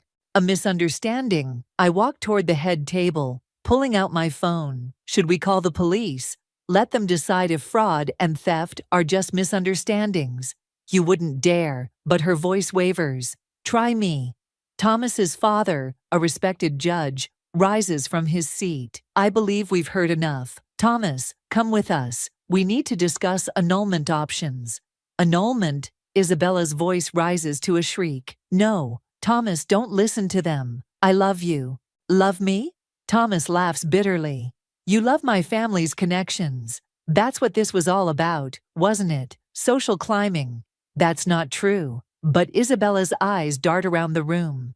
Calculating. still looking for an escape route. Melina steps forward. Should we show them the texts about Thomas's unfortunate background and how you plan to fix his family's image once you were married? Isabella lunges for her phone, but she's too late. The next slide is already playing. Screenshots of her messages to Skylar. Once I'm married, I'll have access to his trust fund. Then I can finally ditch these new money pretenders and live like I deserve. Thomas turns away, his shoulders shaking. His mother wraps an arm around him and leads him toward the exit. Half the guests follow, leaving their untouched dinner plates behind. "Daddy!" Isabella runs to Reed. "Do something. She's destroying everything." Reed looks at his daughter, really looks at her, maybe for the first time. "No, Isabella, you destroyed everything yourself."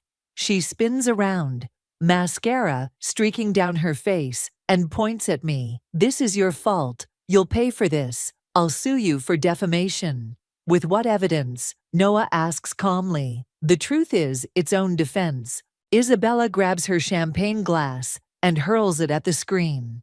It shatters against her own frozen image, the one from the security footage showing her forging my signature. "I hate you," she screams at me. "I hate all of you." She runs for the exit, but stops dead when she sees the crowd of guests outside, phones raised, capturing her meltdown for posterity. "Isabella," I call after her, "the boutique's keys, now." Her hand shakes as she digs through her wedding purse and throws the keys at my feet. Then she pushes through the crowd and disappears into the night. The remaining guests stand in stunned silence. Harold, the wedding planner, looks like he might faint. Skylar is crying quietly in a corner. Reed touches my arm. "I'm so sorry," he whispers. "I should have seen it sooner." "Yes, I agree. You should have." Penny appears with my coat. "Want to get out of here?" I look around at the expensive decorations, the untouched food, the evidence of Isabella's theft still projected on the wall, all of it paid for with my money, my hard work. "Not yet," I say, turning to face the shocked crowd. "I think it's time for my own announcement, because while Isabella was busy planning her fraudulent fairy tale, I've been planning something else entirely. Something that will ensure she never gets her hands on my business again." I step up to the microphone, and the room falls silent once more. "I'd like to thank everyone for coming tonight." I begin, my voice steady, despite the chaos of the last few minutes. While this evening hasn't gone as planned, I have an announcement of my own to make. The remaining guests turn to face me. Phones still recording. Perfect. For 15 years, my boutique has been more than just a business. It's been my dream. A dream that someone tried to destroy for their own selfish gains. I pause, letting that sink in. But sometimes, when people try to break you, they only make you stronger. Noah gives me a thumbs up from the back of the room. Reed stands frozen, watching me intently. I'm pleased to announce that next month, my boutique will be launching an exclusive partnership with the International Women's Artisan Collective. We'll be featuring handcrafted pieces from female entrepreneurs across the globe, with a portion of all proceeds going to support women-owned businesses in developing countries. Melina starts clapping, and others join in. I hold up my hand. But that's not all. Thanks to some recent events, I've realized the importance of protecting what you've built. So tonight, I'm also announcing the creation of the Phoenix Foundation, a nonprofit organization dedicated to helping women rebuild their businesses after financial fraud or theft. The doors burst open. Isabella storms back in, her wedding dress muddy at the hem. "You think you're so clever, don't you?" "Security," Harold calls weakly, but Isabella's already marching toward me. "You want to talk about fraud?" she snarls, grabbing the microphone. "Let me tell you all what kind of woman Talia really is. She married my father for his money. That's enough." Reed's voice cuts through the room like a whip. "Isabella, stop embarrassing yourself." "Embarrassing myself?" She laughs hysterically. "Daddy, she just destroyed my wedding, my life." "No," Thomas says from the doorway. He's come back in. You destroyed your own life. And you tried to destroy mine too. Isabella spins toward him. Baby, please. Don't. He holds up his hand. The police are outside. They'd like to talk to you about the fraud charges. The color drains from Isabella's face. Police? But Daddy won't press charges. Will you, Daddy? The charges aren't coming from Reed, I say quietly. They're coming from me. And from Thomas's parents, who wrote you quite a few checks based on your lies. 2 police officers enter the ballroom. Isabella backs away from them, looking wildly around the room. This isn't fair. None of this is fair. You deserve consequences, I interrupt, for once in your life. The officers approach Isabella. One of them starts reading her rights. She struggles as they take her arms, her designer dress ripping at the shoulder. I'll get out, she shrieks, as they lead her away. And when I do, you'll be sorry, all of you. The doors close behind them, muffling her threats. The remaining guests stand in shocked silence. Well, Penny says brightly, who wants champagne? A nervous laugh ripples through the crowd. The string quartet, who've been frozen in place this whole time, tentatively begins to play again. Thomas approaches me slowly. I had no idea, he says, about any of it. I'm so sorry. It's not your fault, I tell him. She fooled a lot of people. He nods, then turns to Reed. Sir, I don't even know what to say. Reed puts a hand on his shoulder. Go be with your family, son. We'll sort everything out later. As Thomas leaves, Reed turns to me. The Phoenix Foundation. When did you plan all this? While your daughter was planning her wedding, I reply. I had to do something productive with my anger. Ms. Carter, a reporter from the local paper approaches, notebook in hand. Could we get a statement about tonight's events? I smile. Of course. But first, let me tell you about the amazing women artisans I'll be working with. Hours later, after the last guests have gone and the staff is cleaning up, I sit at an empty table with Reed, Penny, Noah, and Melina. Well, Penny raises her glass. That was one hell of a wedding. To karma, Melina adds. To new beginnings, Noah suggests. Reed takes my hand under the table. Talia, I know I should have listened sooner. I just never wanted to believe. I know, I squeeze his hand.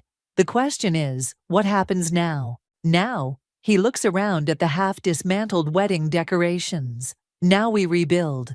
Together, if you'll let me. My phone buzzes, a news alert. Isabella's arrest is already making headlines. Below, it is another alert.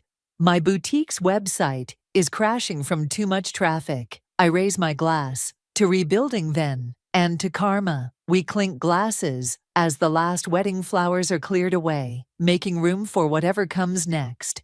3 weeks after the wedding that wasn't, I'm standing in my newly renovated boutique, surrounded by colorful hand-woven textiles and artisanal jewelry from around the world. The grand reopening is in full swing, and the place is packed. Another reporter wants to talk to you. Penny calls from near the entrance. This one's from Forbes. Send her back, I say, adjusting a display of hand-beaded bags from a women's cooperative in Guatemala. The reporter, a sharp-looking woman named Claire, doesn't waste time with pleasantries. Your story has captured national attention. How does it feel to turn a personal crisis into a movement? Before I can answer, the boutique's door chimes.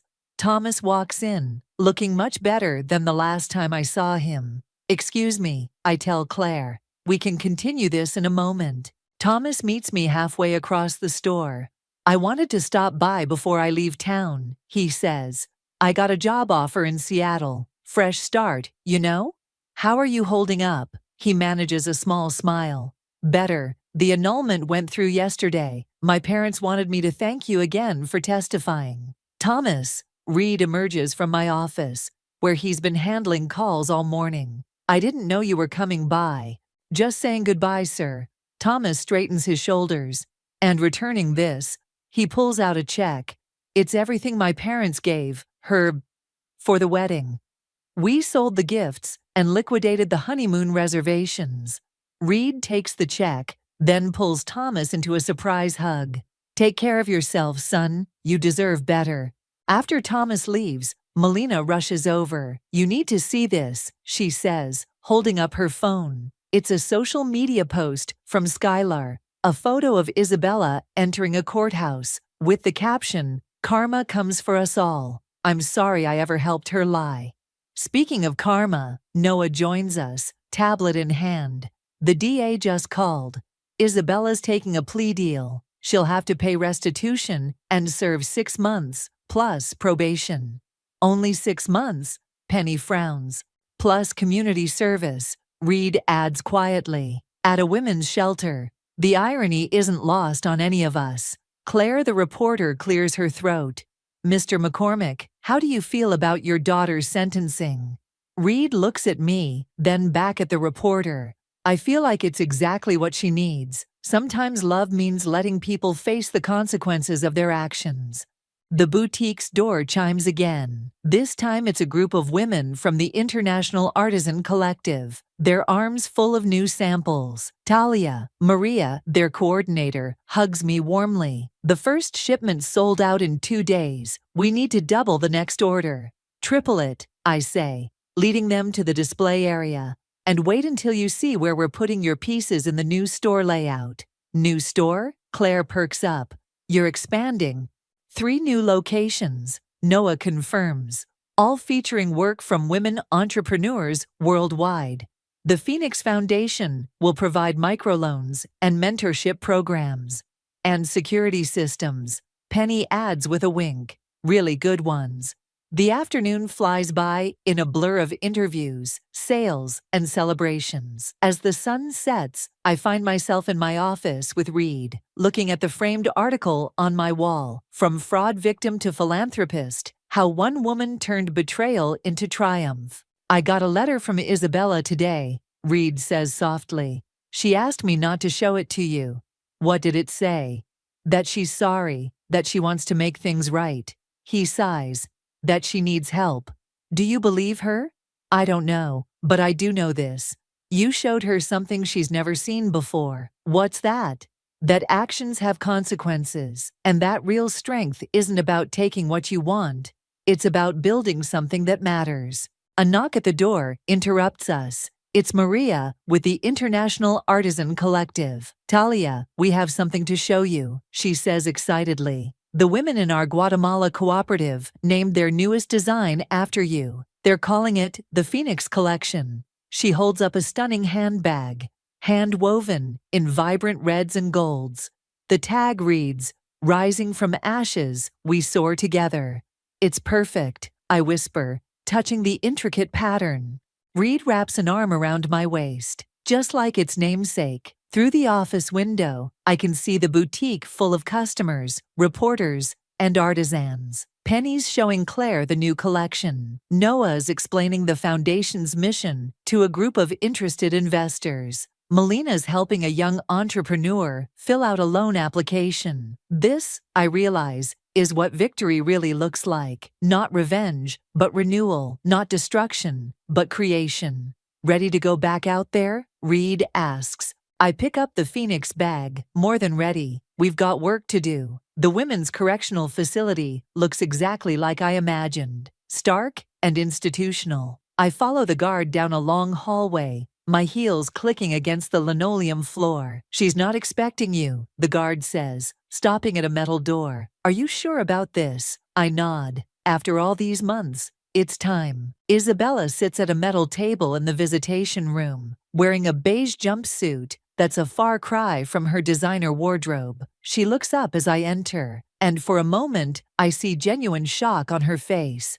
What are you doing here? She asks, her voice hoarse. I place a folder on the table between us. I brought you something. She doesn't touch it. If this is about more charges, it's an application, I interrupt. For the Phoenix Foundation's rehabilitation program, for when you get out. Isabella stares at me like I've grown a second head. Is this some kind of joke? No joke. I slide the folder closer. The foundation helps women rebuild their lives after financial mistakes, even deliberate ones. Why would you help me? Her eyes narrow. After everything? Because revenge wasn't the point, Isabella. Change was. She opens the folder, slowly, like it might bite her. I don't understand. Your father showed me your letters. All of them, including the ones where you talked about wanting to start your own business someday. Those were private, she whispers. They were honest. Maybe the first honest things you've written in years. She looks down at the application, then back at me. Does Daddy know you're here? Reed knows. So does Thomas. At Thomas's name, she flinches. How is he? Happy. His tech startup in Seattle is doing well. Isabella's fingers trace the foundation's logo on the application. A phoenix rising from flames.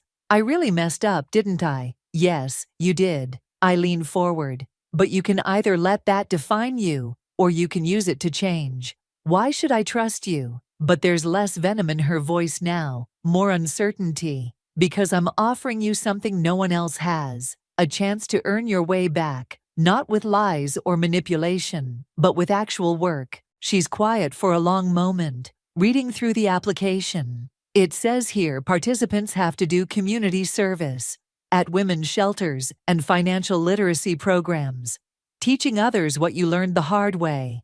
And if I complete the program, then you'll have the skills and support to start your own legitimate business.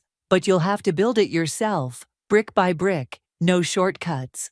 Isabella wipes at her eyes with the heel of her hand. I don't deserve this chance. Maybe not, but you're getting it anyway. The question is, what will you do with it? She picks up the pen I brought, then hesitates. What about everyone else? The people I hurt? That's part of the program too. Making amends takes time. She starts filling out the application, her handwriting shaky but determined. I'm sorry, she says suddenly, not looking up. For everything. I know. When she finishes, I take the application and stand. Someone from the foundation will be in touch about next steps. Talia, she calls as I reach the door. Thank you for not giving up on me completely. Don't thank me yet. The hard part's still coming. Outside the prison, Reed is waiting in the car. How did it go? I show him the completed application. She's ready to try. And you're ready to let her? The foundation isn't about holding grudges. It's about building bridges. I buckle my seatbelt, even the scary ones. Reed starts the car. You're a better person than most. No, I correct him. I just finally understand the difference between justice and vengeance. My phone buzzes with a text from Penny. New artisan collection just arrived. Wait till you see what they've created. Another message pops up. This one from Noah. 5th location's paperwork is ready. You're officially going national, sis. I smile, thinking about the journey from that first confrontation in my boutique to now. About how sometimes the worst things that happen to us lead to the best changes we make. Ready to head back to the shop? Reed asks. Actually, I pull up the foundation's website on my phone, where Isabella's story is already being added to our testimonials. I think I'm ready for whatever comes next. Because that's the thing about rising from ashes. You never know how high you might soar, or who might end up rising with you. The guard waves us through the prison gates, and I don't look back. There's too much ahead to keep watching what's behind. The numbers jumped out at me like accusatory fingers from my laptop screen. $300,000. That's how much money had vanished from the Research Foundation's accounts over the past year. I rubbed my tired eyes, double-checking the spreadsheet I'd been analyzing for the past 6 hours. The trail led straight to my mother. My name is Reagan, and I've spent my entire life being the responsible one, the quiet one, the one who follows the rules. While my stepsister Annabelle dazzled at charity galas and social events, I buried myself in research papers and data analysis. It wasn't that I minded. I loved my work. But tonight, everything changed. Still here? Jasper's voice made me jump. He leaned against my office doorframe, his coffee mug steaming in the dim light. It's almost midnight, Reagan. Whatever you're working on can wait until morning. I shook my head, my fingers trembling as I turned the laptop toward him. Look at this. The Foundation's quarterly reports don't match the bank statements. Someone's been siphoning money from the research grants. Jasper set his coffee down and leaned over my shoulder, his brow furrowing as he scanned the numbers. Are you sure about this? The signatures, the approval stamps, They all lead back to the foundation's board treasurer. My voice cracked. My mother. The same mother who'd spent 20 years reminding me I wasn't as naturally gifted as Annabelle. The same woman who'd turned every one of my academic achievements into a conversation about my stepsister's latest modeling campaign or charity event. My phone buzzed, speaking of the devil. A text from Annabelle. Mom's going crazy planning next month's gala. Says you have to come this time. No excuses. Jasper squeezed my shoulder. What are you going to do? I closed my laptop, my decision crystallizing. I'm going to that gala, but not for the reasons they think. The next morning, I arrived at the foundation's offices earlier than usual. My mother's assistant, Sarah, was already at her desk, organizing the day's schedule. Reagan, what brings you to the administrative floor? Sarah's smile was genuine. She'd always been kind to me. Just needed to drop off some research proposals, I lied smoothly. Is my mother in? She's meeting with Trevor, Annabelle's fiancé. Something about the gala sponsorships. Perfect. I slipped into my mother's empty office, my heart pounding as I connected my USB drive to her computer. The encryption software I'd installed would give me remote access to her files. What exactly are you looking for? Jasper asked later that afternoon, as we combed through the downloaded data. Proof, transactions, anything that shows... I stopped, staring at a new email thread. Here, look at this correspondence with Trevor's investment firm. They're using the gala to launder money through fake charitable donations. Jasper whistled low. Your mother and future brother-in-law are quite the team. While Annabelle plays the perfect socialite daughter, completely unaware she's being used as their cover. The bitterness in my voice surprised even me. My phone rang. My mother this time. I answered, keeping my voice steady. Darling, I need you at the dress fitting tomorrow. Annabelle's chosen the most stunning gown for the gala, and we simply must find you something... appropriate. I could hear the implied criticism, appropriate meaning understated, forgettable, nothing that would overshadow her golden child. Of course, Mother. I wouldn't miss it. After hanging up, I turned to Jasper. I've spent my whole life being the good daughter, the quiet one, the one who never caused trouble. But they crossed a line. This money was meant for medical research, for helping people. What's your plan? I pulled up the gala guest list on my screen. Board members, donors, press. The perfect audience, don't you think? Mother always taught us that presentation is everything. Jasper's eyes widened as he realized what I was suggesting. Reagan, this could destroy your family. I thought about the patients waiting for the research grants that never came, about the scientists whose projects were shelved because the funding mysteriously dried up. I thought about years of being made to feel less than, of watching my mother's casual corruption hiding behind Annabelle's perfect smile. No, I said, my voice stronger than I'd ever heard it. This will free my family. They just don't know it yet. I started gathering the evidence into a presentation, my hands steady for the first time in days. The gala was in 3 weeks, just enough time to ensure every detail was perfect. Mother always said I had a talent for detailed analysis. Time to show her just how right she was. These donation records don't make any sense, Jasper said, spreading printouts across my desk. Look at this one. $500,000 from a company that doesn't even exist. I leaned closer, scanning the documents. The past week had been a blur of late nights and coffee-fueled investigation sessions. Shell companies. They're all shell companies, aren't they? Your mother's clever. I'll give her that. Jasper pulled up another spreadsheet. But she made one mistake. She got greedy. A knock at my office door made us both jump. Annabelle stood there, looking perfectly put together as always in her designer outfit. Surprise! I brought lunch. I scrambled to close the laptop while Jasper casually swept the papers into a folder. Annabelle set down a paper bag from my favorite deli, her expression curious. Am I interrupting something? You two look like teenagers caught making out behind the bleachers. Just boring research stuff, I said quickly. What brings you here? Can't a sister bring lunch without an ulterior motive? She perched on the edge of my desk, her perfectly manicured fingers drumming against the wood. Although, Mother's driving me crazy with this gala planning. I could use a break. Jasper cleared his throat. I should get back to my lab. After he left, Annabelle's carefully maintained smile faltered. Trevor's been acting weird lately. Secretive. Always on the phone with Mother. My heart skipped a beat. Oh? I mean, I know they're working on gala stuff, but... She shrugged, trying to look nonchalant. Sometimes I feel like I'm just a prop in their perfect little world. For the first time, I really looked at my stepsister. Behind the flawless makeup and practiced smile, I saw something familiar, the same trapped feeling I'd been fighting all these years. Annabelle, I started, but my phone buzzed. A text from Sarah. Your mother's looking for the Foundation's audit reports. Says you have them? I should go. Annabelle stood up. Photo shoot for the gala invitations. Mother insists on capturing the perfect family moment. She rolled her eyes. After she left, I called Jasper. We need to move faster. Mother's looking for the audit reports. Already on it. Meet me at the coffee house in 20 minutes. The cafe was busy enough to mask our conversation. Jasper slid a USB drive across the table. I traced the shell companies. They all lead back to Trevor's investment firm. But here's where it gets interesting. The money's being routed through offshore accounts in the Cayman Islands. Classic. I took a sip of my Americano. But why? Mother's salary is more than generous.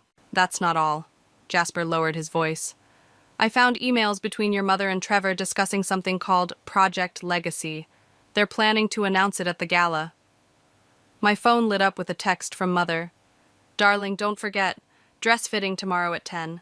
And please do something with your hair this time. I ignored it. What's Project Legacy?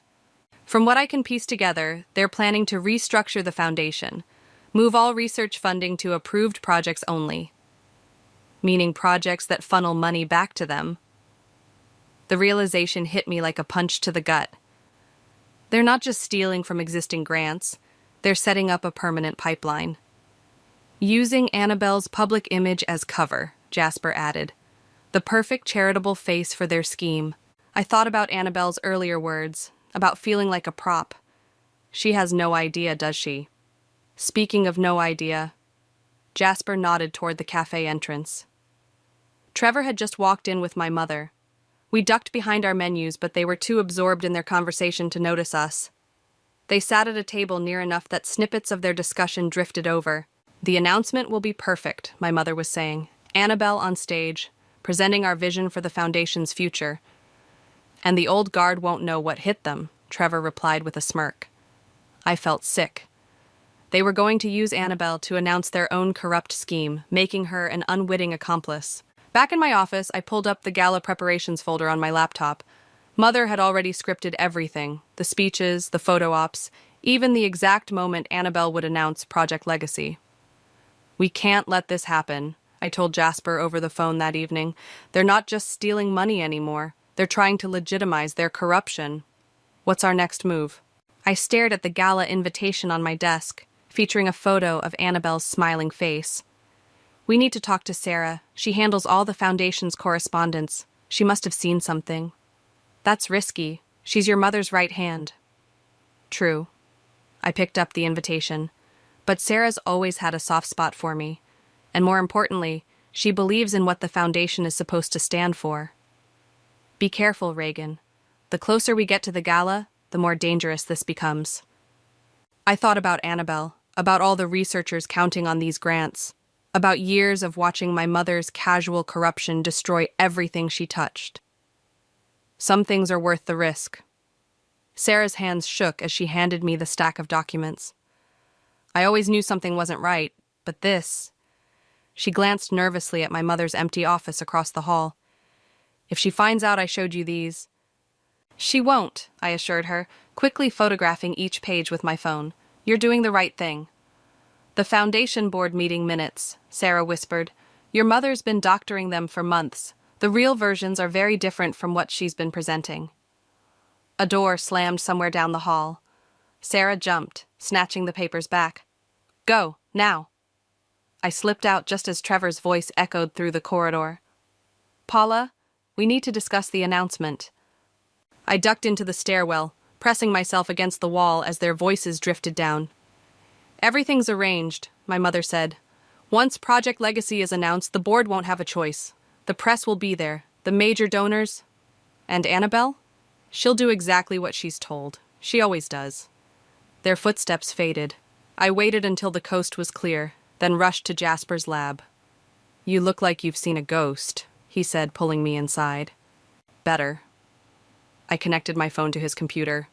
Sarah came through. "Look at these meeting minutes. Mother's been systematically misleading the board about where the money's going."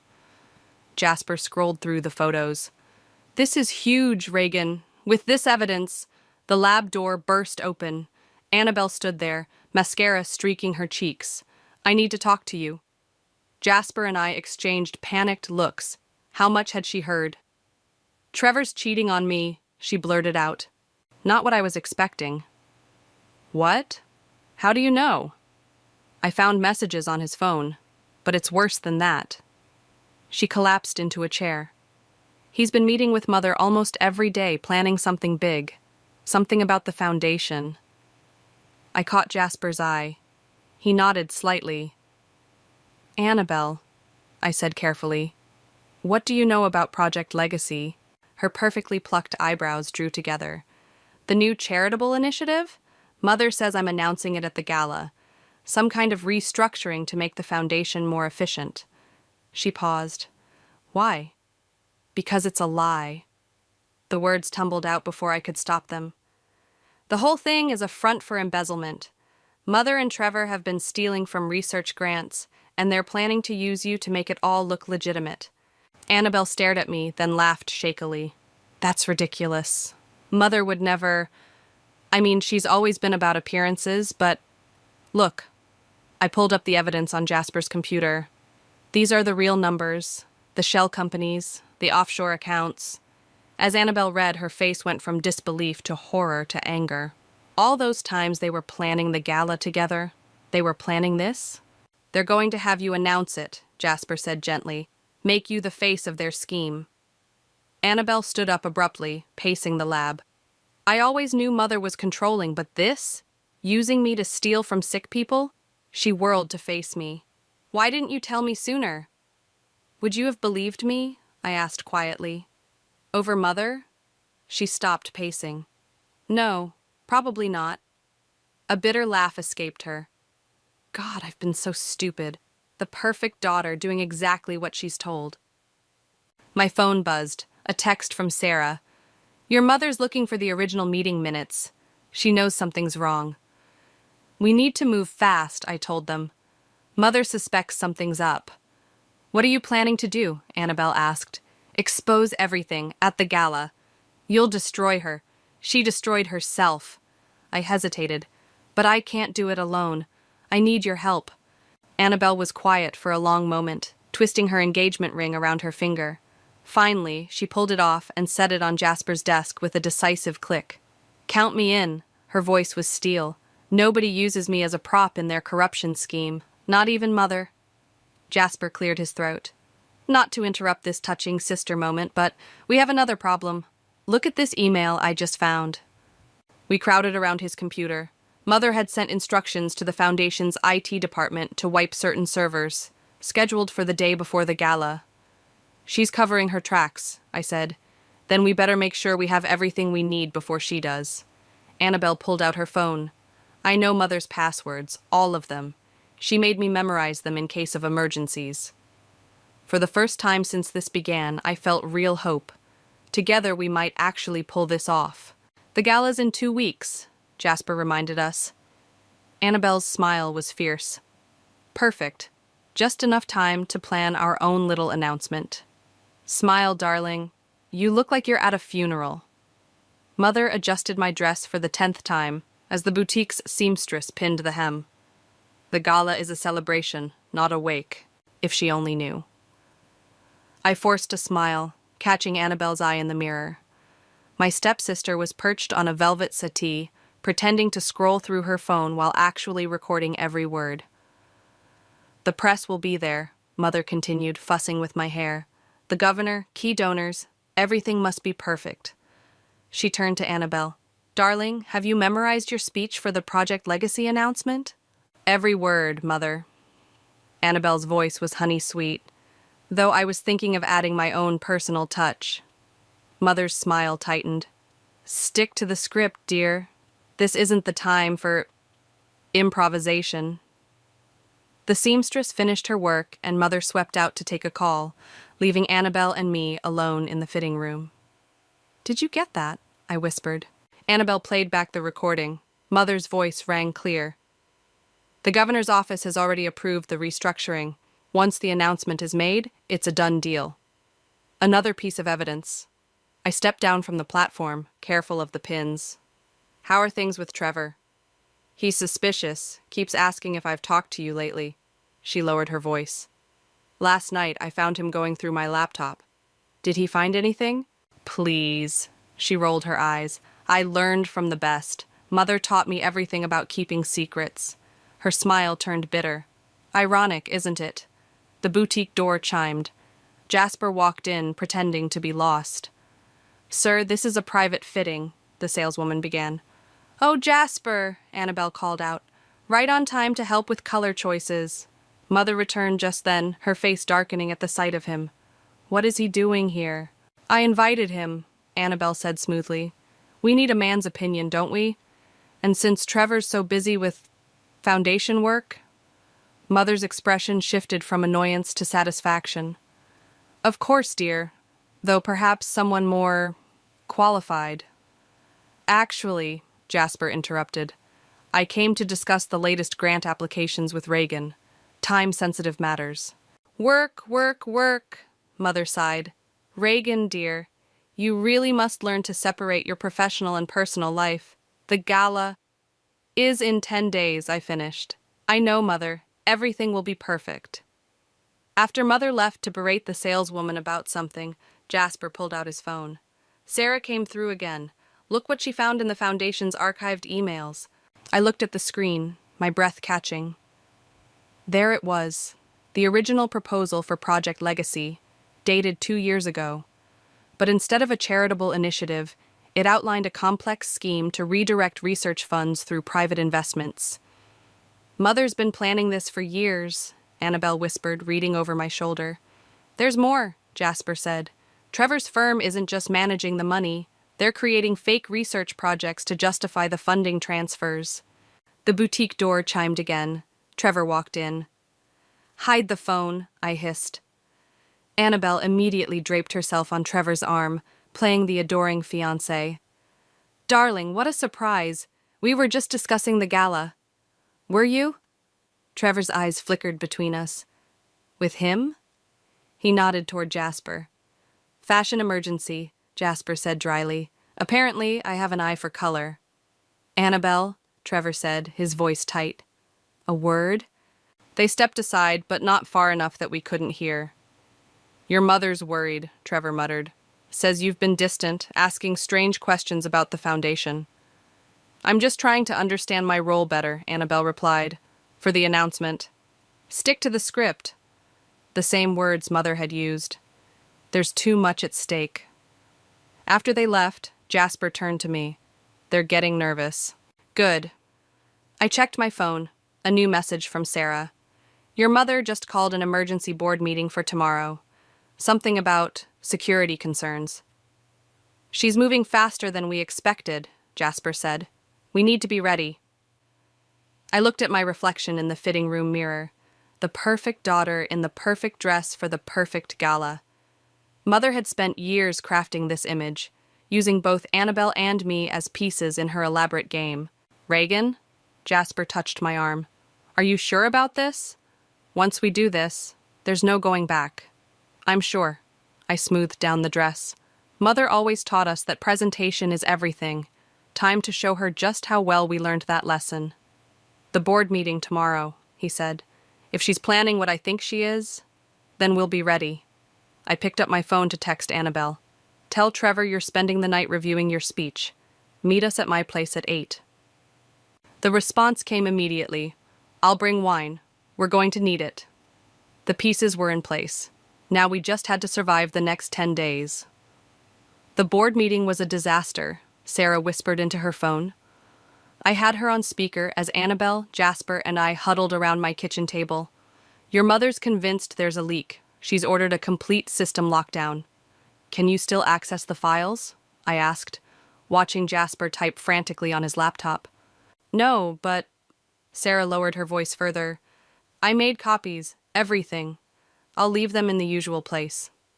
After hanging up, Annabelle poured more wine into our glasses. Mother called me 3 times today. She wants me to move the Project Legacy announcement to the beginning of the gala, instead of after dinner.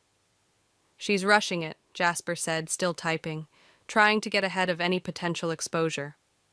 My phone buzzed, Trevor calling. I showed the screen to Annabelle. Don't answer, she said. He's been watching me like a hawk. Yesterday, he followed me to the grocery store. We need to move faster. I pulled up our evidence folder.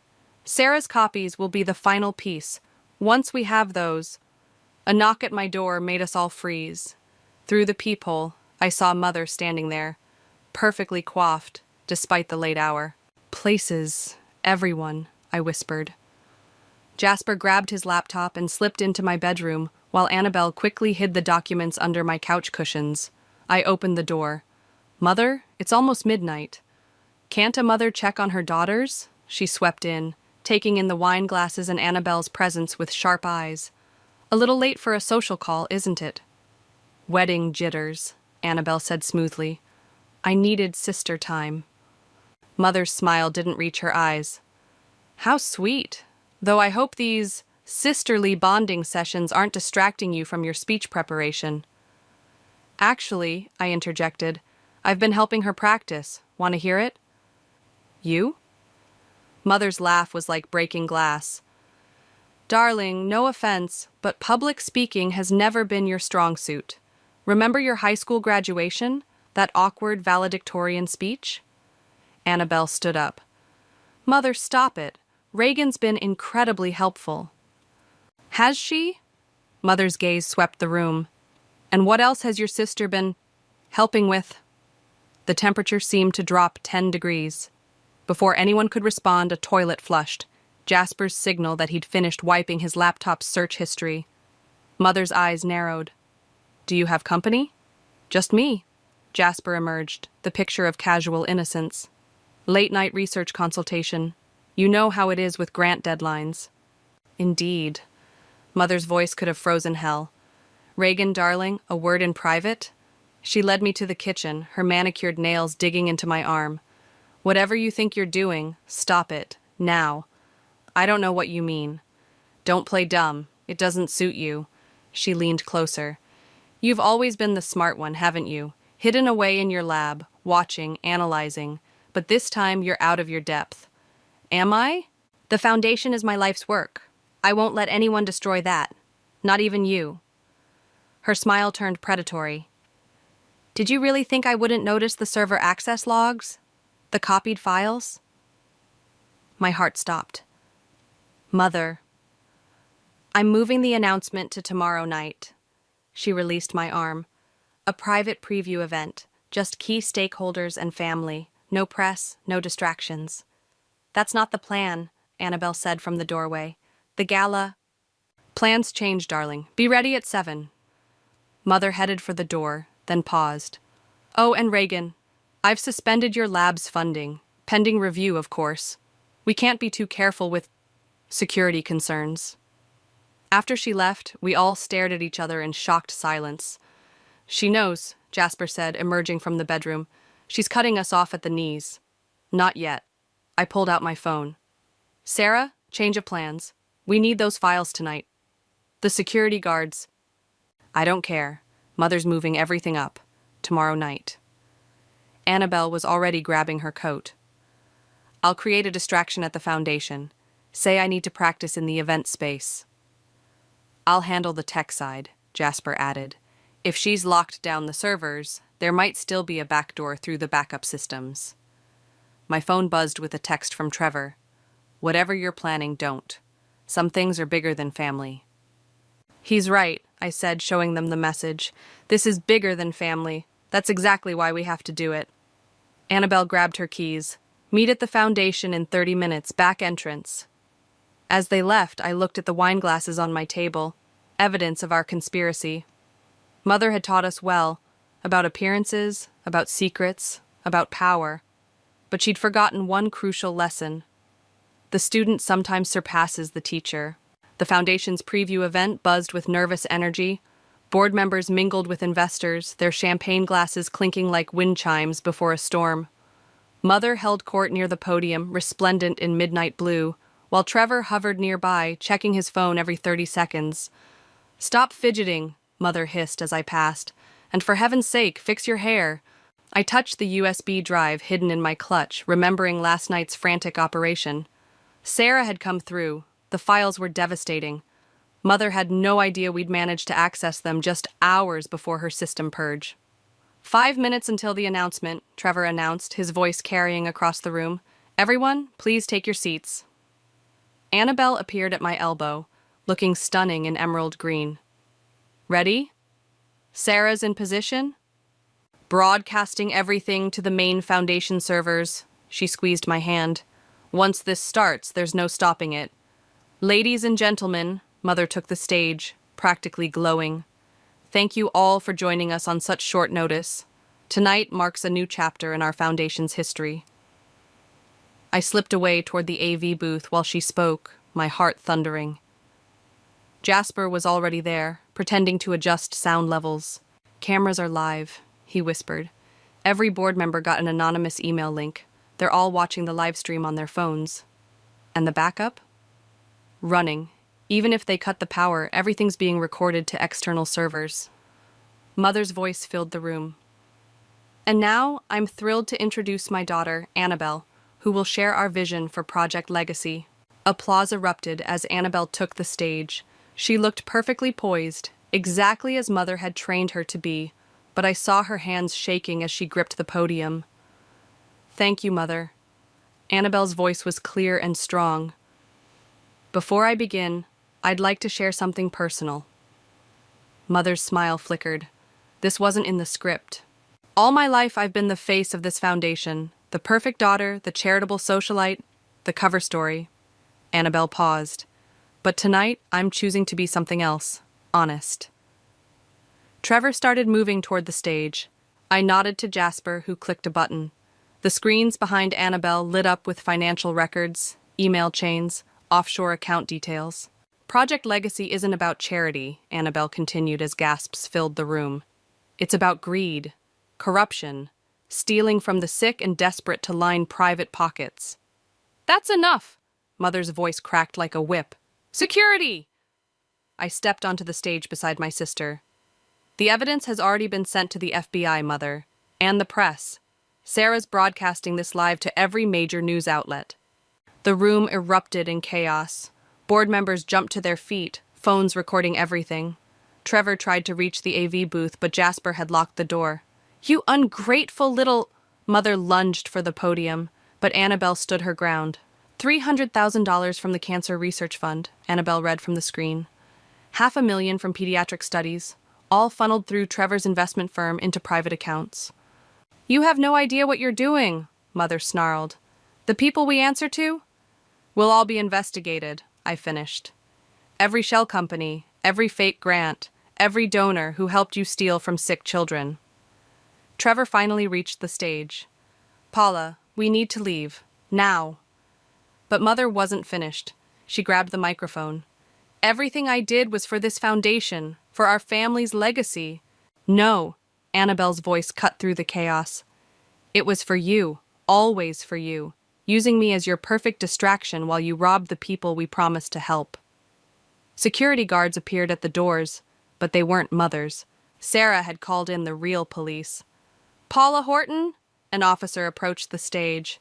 "We need you to come with us." The look Mother gave me could have melted steel. "I gave you everything, both of you. This is how you repay me?" "You gave us lessons in manipulation and lies," I said. "Consider this our final exam." As they led Mother and Trevor away, the board members crowded around us, demanding explanations. Phones kept recording, questions flew from all directions. Through it all, Annabelle held my hand, both of us standing tall. "Miss Horton?" A reporter had somehow gotten in. "What happens to the foundation now?" I looked at Annabelle, who nodded. "We start over. Transparently. Honestly. the way it always should have been. And Project Legacy, someone called out, will be exactly what it claims to be, Annabelle answered. A fresh start, a true legacy of helping others, not helping ourselves. As the chaos continued around us, Jasper appeared at my side. You did it. We did it, I corrected, watching Mother's perfect world crumble. All of us. The truth was out. The storm had broken. And somehow, standing in the wreckage of our mother's empire, I felt lighter than I had in years. The police station buzzed with activity as Mother sat across from us, her designer outfit wrinkled from hours in holding. Her makeup had smeared, but her eyes remained sharp as razors. You've made your point, she said coldly. Now drop the charges. Annabelle laughed, a harsh, bitter sound. Drop the charges. The FBI has already seized the Foundation's accounts. Trevor's singing like a bird to save himself. It's over, Mother. Over? Mother leaned forward. Do you have any idea how many lives you've ruined? The connections you've severed? The donors? The donors are cooperating with the investigation, I cut in. Turns out nobody wants to be connected to a charity fraud scandal. The detective entered, placing a thick file on the table. Mrs. Horton, we've found additional accounts in the Cayman Islands. Care to explain? Mother's lawyer touched her arm. My client exercises her right to remain silent. That's a first, Annabelle muttered. We watched as Mother was led back to her cell. Through the window, I could see reporters camped outside the station, hungry for updates on the scandal that had rocked the city's philanthropic community. Miss Horton? The detective addressed me. We'll need your statement about when you first discovered the discrepancies. For the next 2 hours, I walked them through everything. The missing research funds, the shell companies, the fake grants. Annabelle added her own testimony about Trevor's involvement and the planned announcement. Your mother's looking at serious time, the detective said finally. Both of them are. The amount of money involved. We're talking federal charges. Jasper was waiting outside the interview room. The board's called an emergency meeting. They want you both there. Now? Annabelle checked her phone. It's almost midnight. Damage control doesn't sleep. The Foundation's offices were eerily quiet as we rode the elevator to the boardroom. Sarah met us at the door, her eyes red from crying. They've been in there for hours, she whispered, trying to save what's left. Inside, the board members looked shell-shocked. The chairman, an elderly man who'd known our father, spoke first. Ladies, please sit down. He shuffled some papers. We've spent the evening reviewing the extent of the situation. The Foundation's reputation is salvageable, I interrupted, if we act fast and with complete transparency. The press is calling it the legacy scandal, another board member said. Our donors are fleeing. Annabelle straightened in her chair. Then let me talk to them. I've been the face of this foundation for years. Let me tell them the truth, that we discovered the corruption and chose to expose it ourselves. It's not that simple. Actually, it is. I pulled out my laptop. I've drafted a complete restructuring plan, new oversight measures, transparent accounting, direct links between donors and the research they fund. The board members exchanged looks. We need new leadership, the chairman said slowly. Someone who understands both the scientific and public aspects of our mission. I felt Annabelle squeeze my hand under the table. We'd like to offer you both positions, he continued. Reagan as Executive Director of Research, Annabelle as Director of Public Relations and Donor Relations. Together? Annabelle asked. Together. Your actions, while shocking, showed integrity, something this foundation desperately needs to rebuild. As we left the building hours later, the sky was starting to lighten. Reporters swarmed us immediately. Miss Horton, how does it feel to expose your own mother's corruption? What's next for the foundation? Annabelle stepped forward, every inch the polished spokesperson. The foundation is entering a new era of transparency and genuine charitable work. My sister and I— Look! Someone shouted. Through the media crowd, we saw Trevor being led out of the federal building in handcuffs. His expensive suit was rumpled, his face ashen. Miss Sanderson, do you have any comment about your ex-fiancé's arrest? Annabelle's composure cracked slightly. I stepped up beside her.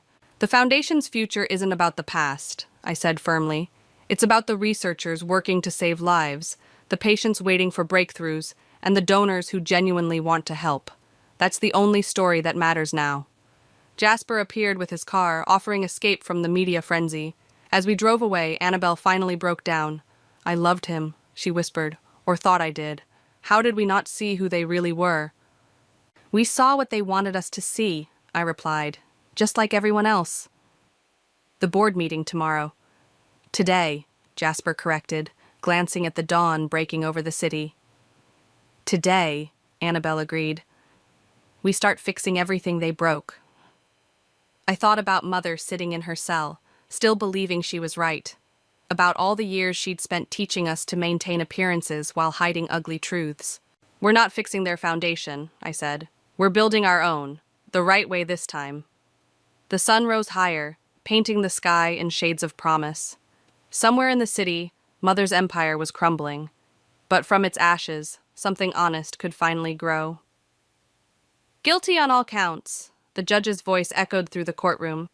Mother stood perfectly straight, her designer suit a stark contrast to the handcuffs at her wrists. She didn't look at us as they led her away. Trevor had already taken his plea deal, trading information for a lighter sentence. But Mother had insisted on fighting, convinced until the end that she could talk her way out of anything. Outside the courthouse, reporters swarmed us again. This time I was ready. The verdict sends a clear message, I said into the forest of microphones. No one is above accountability, not even family. Miss Horton, the Foundation's new pediatric research initiative has already raised millions. Was this your response to your mother's crimes? Annabelle stepped forward. Every dollar stolen from sick children will be repaid threefold. That's our promise. Back at the Foundation, Sarah had arranged a staff meeting. The boardroom was packed. Researchers, administrators, grant coordinators, all waiting to hear what came next. The trial's over, I announced. Now we focus on what matters, the work. Dr. Reynolds' cancer study needs additional funding, someone called out. Approved, Annabelle said, checking her tablet, along with the stem cell research team and the rare disease initiative. But the budget is solid, I assured them. Every donation is now tracked in real time on our public database. Donors can see exactly where their money goes, down to the last cent. After the meeting, Jasper found me in my office. You haven't opened it yet. He nodded at the envelope on my desk, Mother's last attempt to communicate before sentencing. Nothing she says can change anything. Maybe not, but you might need to hear it anyway. I picked up the letter, Mother's precise handwriting stark against the prison stationery. Reagan, you think you've won? Perhaps you have, but everything I did was to secure our position, our influence. You'll understand someday when the weight of legacy bears down on you.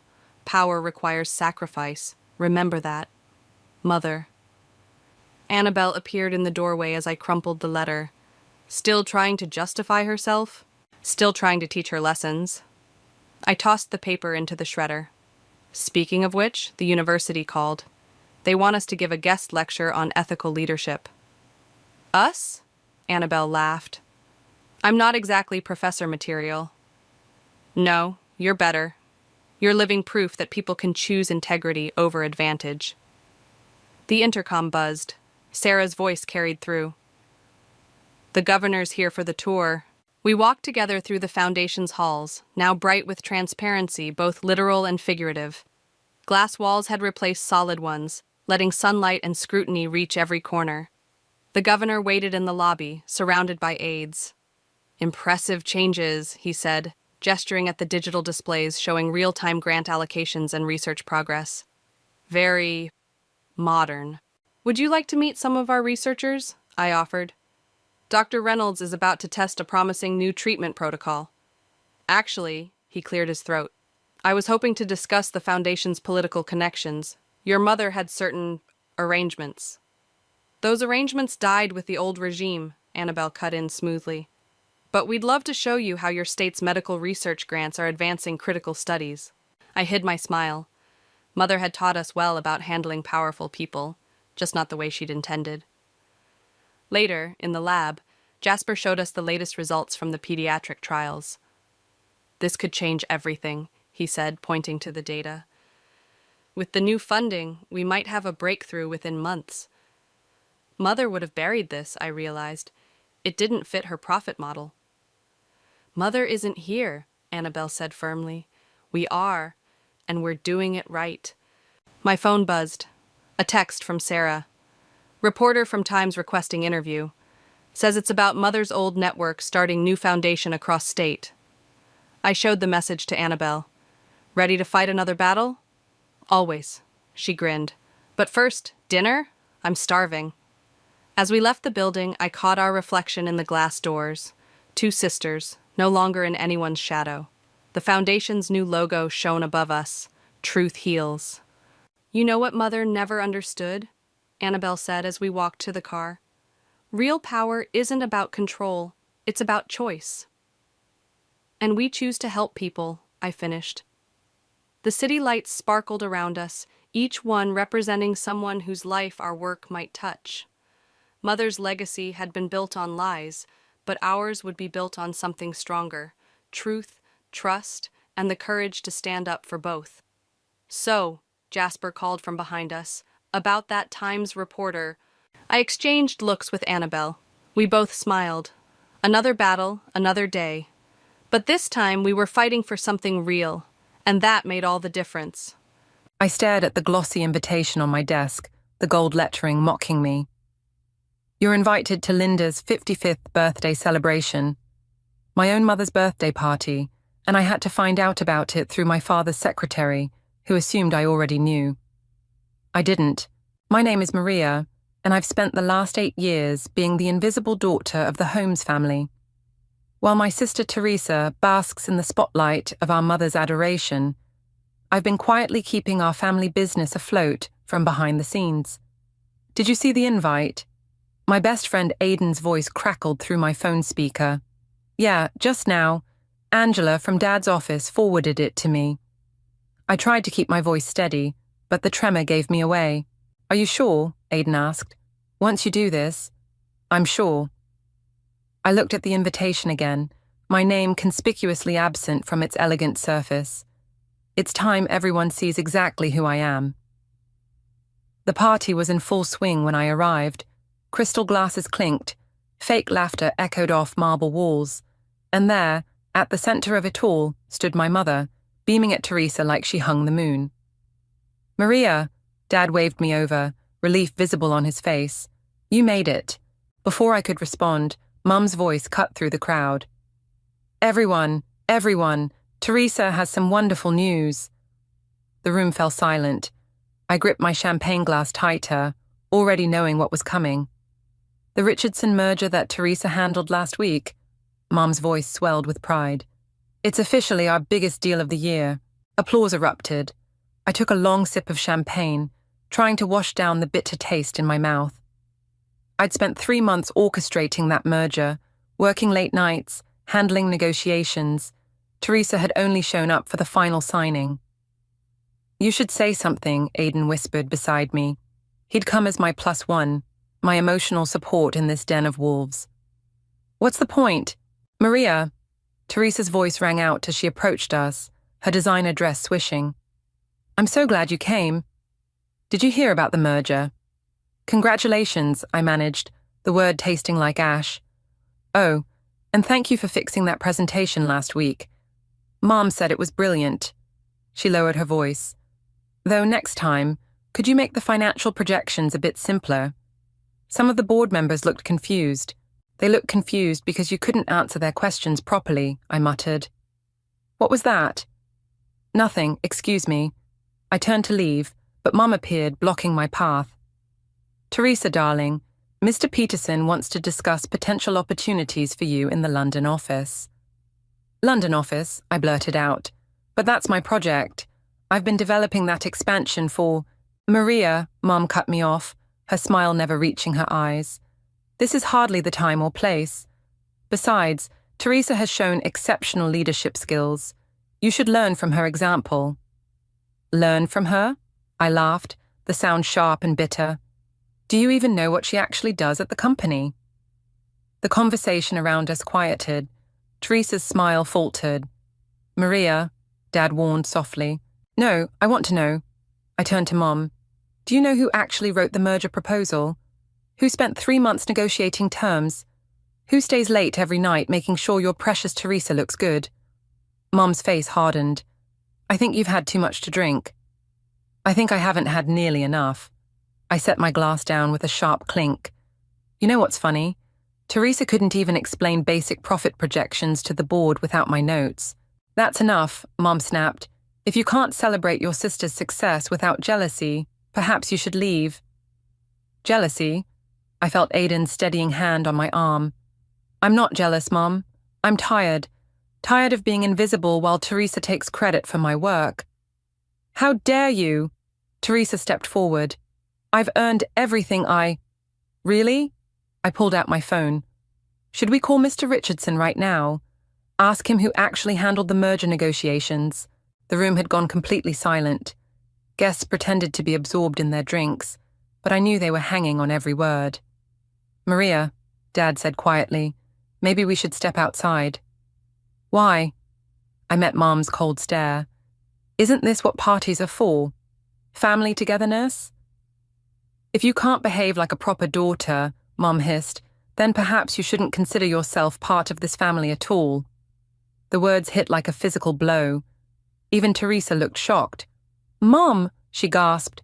I straightened my spine, years of hurt crystallizing into determination. You know what? You're right. I shouldn't consider myself part of this family, because this isn't a family. It's a fan club for Teresa. Maria, Dad started. No, it's fine. I grabbed my purse. I'll go. But remember this moment, Mom. Remember exactly what you said tonight. Aiden followed me out, waiting until we reached my car before speaking. Are you okay? That's messed up, Maria. Your own mother. It's fine, I cut him off, though we both knew it wasn't. I'm used to it. My computer pinged with another email, this time from Teresa, asking me to review her presentation for tomorrow's board meeting. The same presentation she'd take credit for, just like always. I leaned against the cool metal, my hands shaking. Call Bruce, tell him I want to meet first thing tomorrow. You're really going to do it? I thought about Mum's words, about Teresa's fake sympathy, about years of being pushed aside. Yes, it's time they learned what it feels like to be invisible. As we drove away, I caught a glimpse of Dad watching from the window, his expression unreadable. Soon he'd understand why I had to do this. Soon they'd all understand. Happy birthday, Mom, I whispered to the night. I hope you enjoyed your party, because it's the last one you'll host as CEO of this company. Bruce's office felt colder than usual as I spread the documents across his desk. Aiden sat beside me, scrolling through financial records on his tablet. Your mother's been busy, Bruce said, adjusting his reading glasses. These unauthorized transfers to the London office, all under Teresa's name, I finished. But look at the signatures. Aiden leaned forward. Those aren't Teresa's. No. I pulled out another document. Mum's been forging Teresa's signature on official documents for months, probably trying to build a paper trail of Teresa's competence.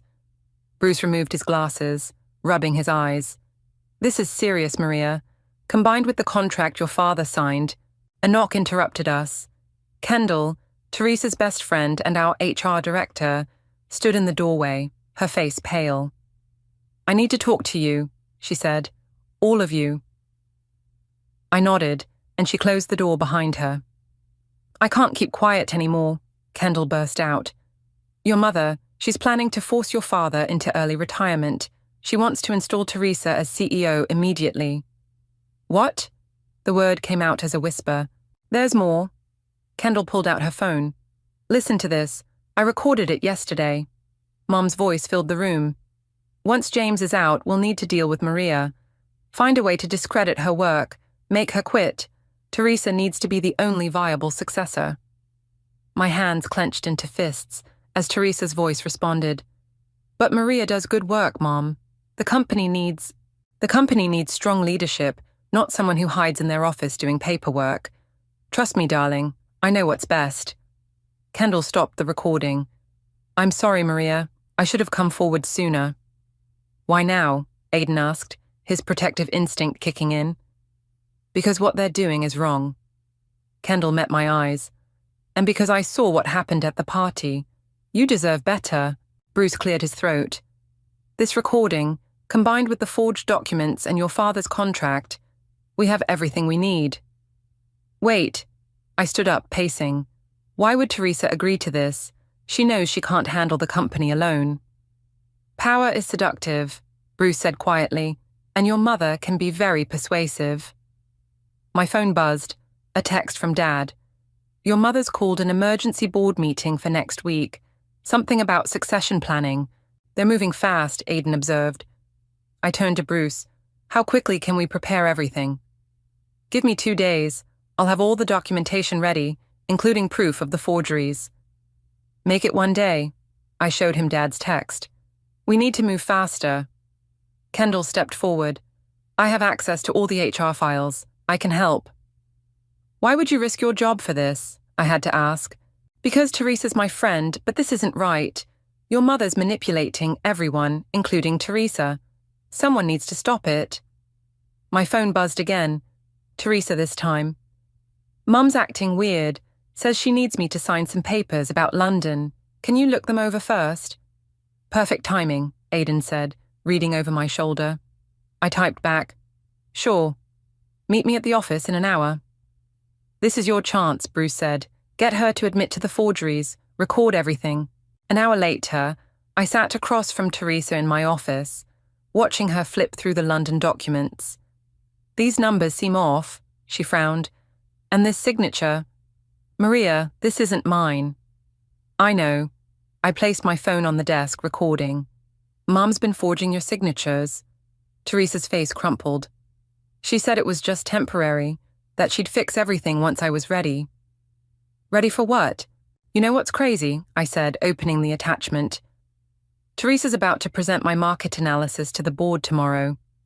The one I spent 3 weeks putting together, and Mum will probably throw her another celebration dinner for it. Why do you keep doing this to yourself? Aiden asked. You have the... Don't. I glanced at my locked desk drawer, where that particular document lay hidden. Not yet. To take over. Teresa looked up, tears in her eyes. She wants me to be CEO, but Maria, I can't. Everything I've accomplished, it's all been you. The mergers, the expansions. I'm just the face. Then why go along with it? Because... She wiped her eyes. Because it's the only way Mom looks at me with pride. If I failed, if I told the truth, she'd treat you like she treats me. Teresa nodded miserably. I stopped the recording. T, what Mom's doing isn't just wrong, it's illegal. And it's hurting everyone, including you. What are you going to do? I gathered the documents, my decision crystallizing. I'm going to show everyone exactly who's been running this company. The question is, are you with me or with Mom? Teresa stared at the forged documents, then at me. For the first time in years, I saw my sister instead of my rival. Tell me what you need, she whispered. I smiled, feeling the pieces falling into place. First, we need to talk about that board meeting next week. The week leading up to the board meeting felt like walking through a minefield. Mum paraded around the office, dropping hints about exciting changes and new leadership, while Teresa avoided eye contact whenever we passed in the hallways. Everything's ready, Bruce said, sliding a thick folder across his desk. Are you sure about this timing? Mum's given us no choice. I checked my watch. She's meeting with the board members individually today, probably trying to secure their votes. My phone lit up with a message from Aiden. Your mother just went into Peterson's office, looking smug. We need to move now, Bruce insisted, before she has time to... The door burst open. Dad stood there, his face ashen. Maria, we need to talk. Bruce gathered his papers. I'll give you two a moment. Once we were alone, Dad sank into a chair. Your mother, she wants me to sign retirement papers. Today. What? The board meeting isn't until next week. She says it's better this way, cleaner. He ran a hand through his hair. She has everything prepared, the paperwork, the press release announcing Teresa as the new CEO. Dad. I knelt beside his chair. Do you trust me? He met my eyes. You know I do. Then don't sign anything. Not today, not tomorrow. I squeezed his hand. Just hold on until the board meeting. Maria, what are you planning? A knock interrupted us. Teresa slipped in, closing the door quickly. Mom's finishing up with Peterson, she said. She's coming here next. Dad looked between us, confusion clear on his face. You two are working together. Things change, Teresa said softly. Sometimes we need to fix our mistakes. Footsteps echoed in the hallway. Teresa's eyes widened. She's coming. Dad, I whispered urgently. Whatever happens, whatever she says, just stall. Can you do that? He nodded, straightening his spine just as Mom swept into the office. James, darling. Oh. Her smile faltered, seeing us all there. Girls, your father and I need to discuss something private. Actually, Teresa spoke up, I need to talk to you about the London office signatures. Mum's face tightened almost imperceptibly. Later, dear. This is more important. Is it? I asked. More important than forged documents? The temperature in the room seemed to drop 10 degrees. Mum's smile became razor-sharp. Maria, I don't know what you think you're implying, but this is hardly the time for your accusations. Mom, Teresa stepped forward. We know about the signatures, about everything. Mom's composure cracked, just for a second. Teresa, darling, we discussed this. Sometimes in business we need to expedite things. By breaking the law. I pulled out copies of the forged documents. By forcing Dad into retirement. You don't understand, Mom snapped. Everything I've done has been for this family, for the company's future. You mean for Teresa's future, I corrected. Or at least, what you think is best for Teresa. I know what's best for this company, Mom said, her voice rising.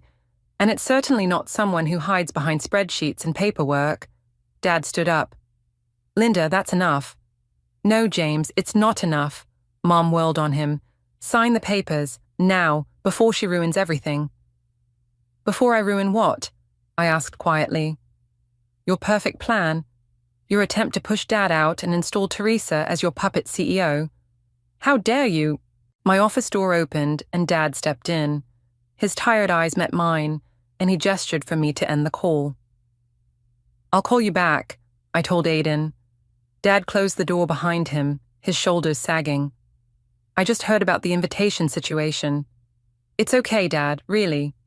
No, it's not. He ran a hand through his graying hair. I told your mother to send you one. She said she would. I forced a smile. Well, now I know. I'll be there. Mom, Teresa interrupted, tears in her eyes. Stop, please. I can't do this anymore. I can't be CEO. I'm not qualified. Of course you are. You've handled everything perfectly. No, Teresa's voice strengthened. Maria handled everything. The mergers, the expansions, the London office, all of it. I just presented her work. Mum's face went white. You're choosing her side, after everything I've done for you. I'm choosing the truth, Teresa said. The office door opened again. Bruce stepped in, followed by Peterson and 2 other board members. I believe, Bruce said calmly, we should move up that board meeting. Now seems like a good time to discuss the company's future, don't you think? Mom's eyes darted between all of us, realization dawning. You planned this. No, Mom.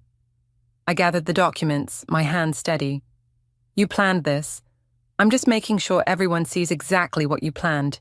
As Bruce ushered us toward the boardroom, I caught Dad's eye. He nodded slightly, pride replacing the worry on his face. The time for hiding was over. Now, everyone would see the truth, whether Mom was ready or not. The boardroom felt like a courtroom as Bruce laid out the evidence. Mom sat rigid in her chair, her knuckles white against the polished mahogany table. Teresa hadn't stopped trembling since she began her confession. So you're saying, Peterson leaned forward, that Maria has been the actual architect of our recent successes? Yes, Teresa's voice cracked. The Richardson merger, the Asian expansion, the London office, it was all Maria's work. I just presented it. And the signatures? Another board member asked. I didn't sign those documents, Teresa said. Mum did. She said it was necessary for the transition. Transition? Peterson's eyebrows shot up. The plan to remove Dad and make me CEO. Teresa couldn't meet Mom's eyes. But I can't do it. I'm not qualified. Maria is. Mom slammed her hand on the table. This is ridiculous. You're letting her manipulate you, Teresa. Everything I did was to protect this company's future. By breaking the law, I pulled out the contract Dad had signed years ago.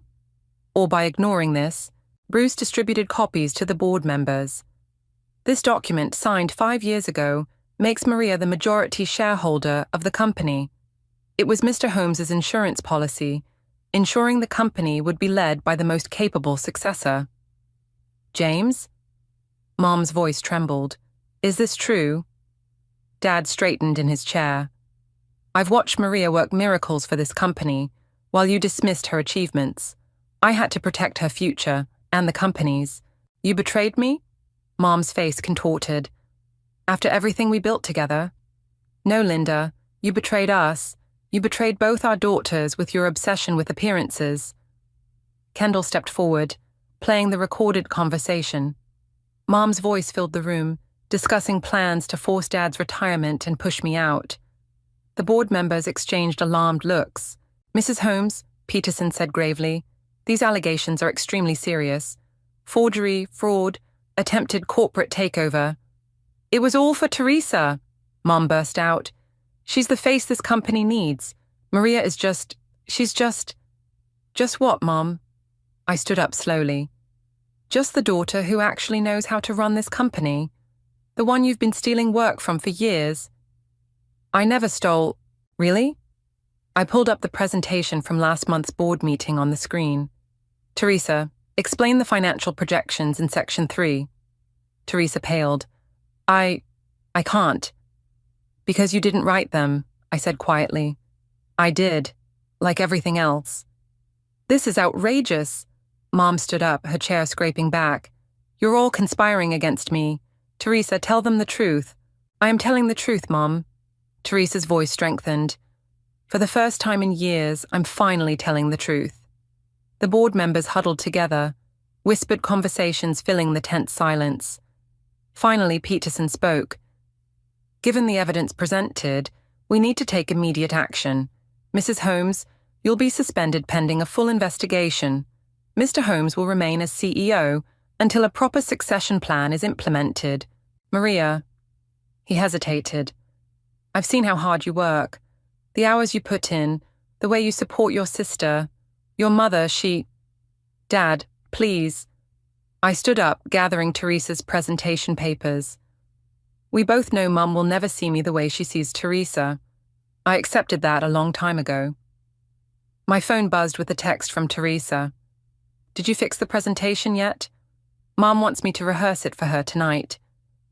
Dad caught a glimpse of the message and frowned. You know, you could tell them. You can't do this. Mom's voice rose hysterically. This is my company.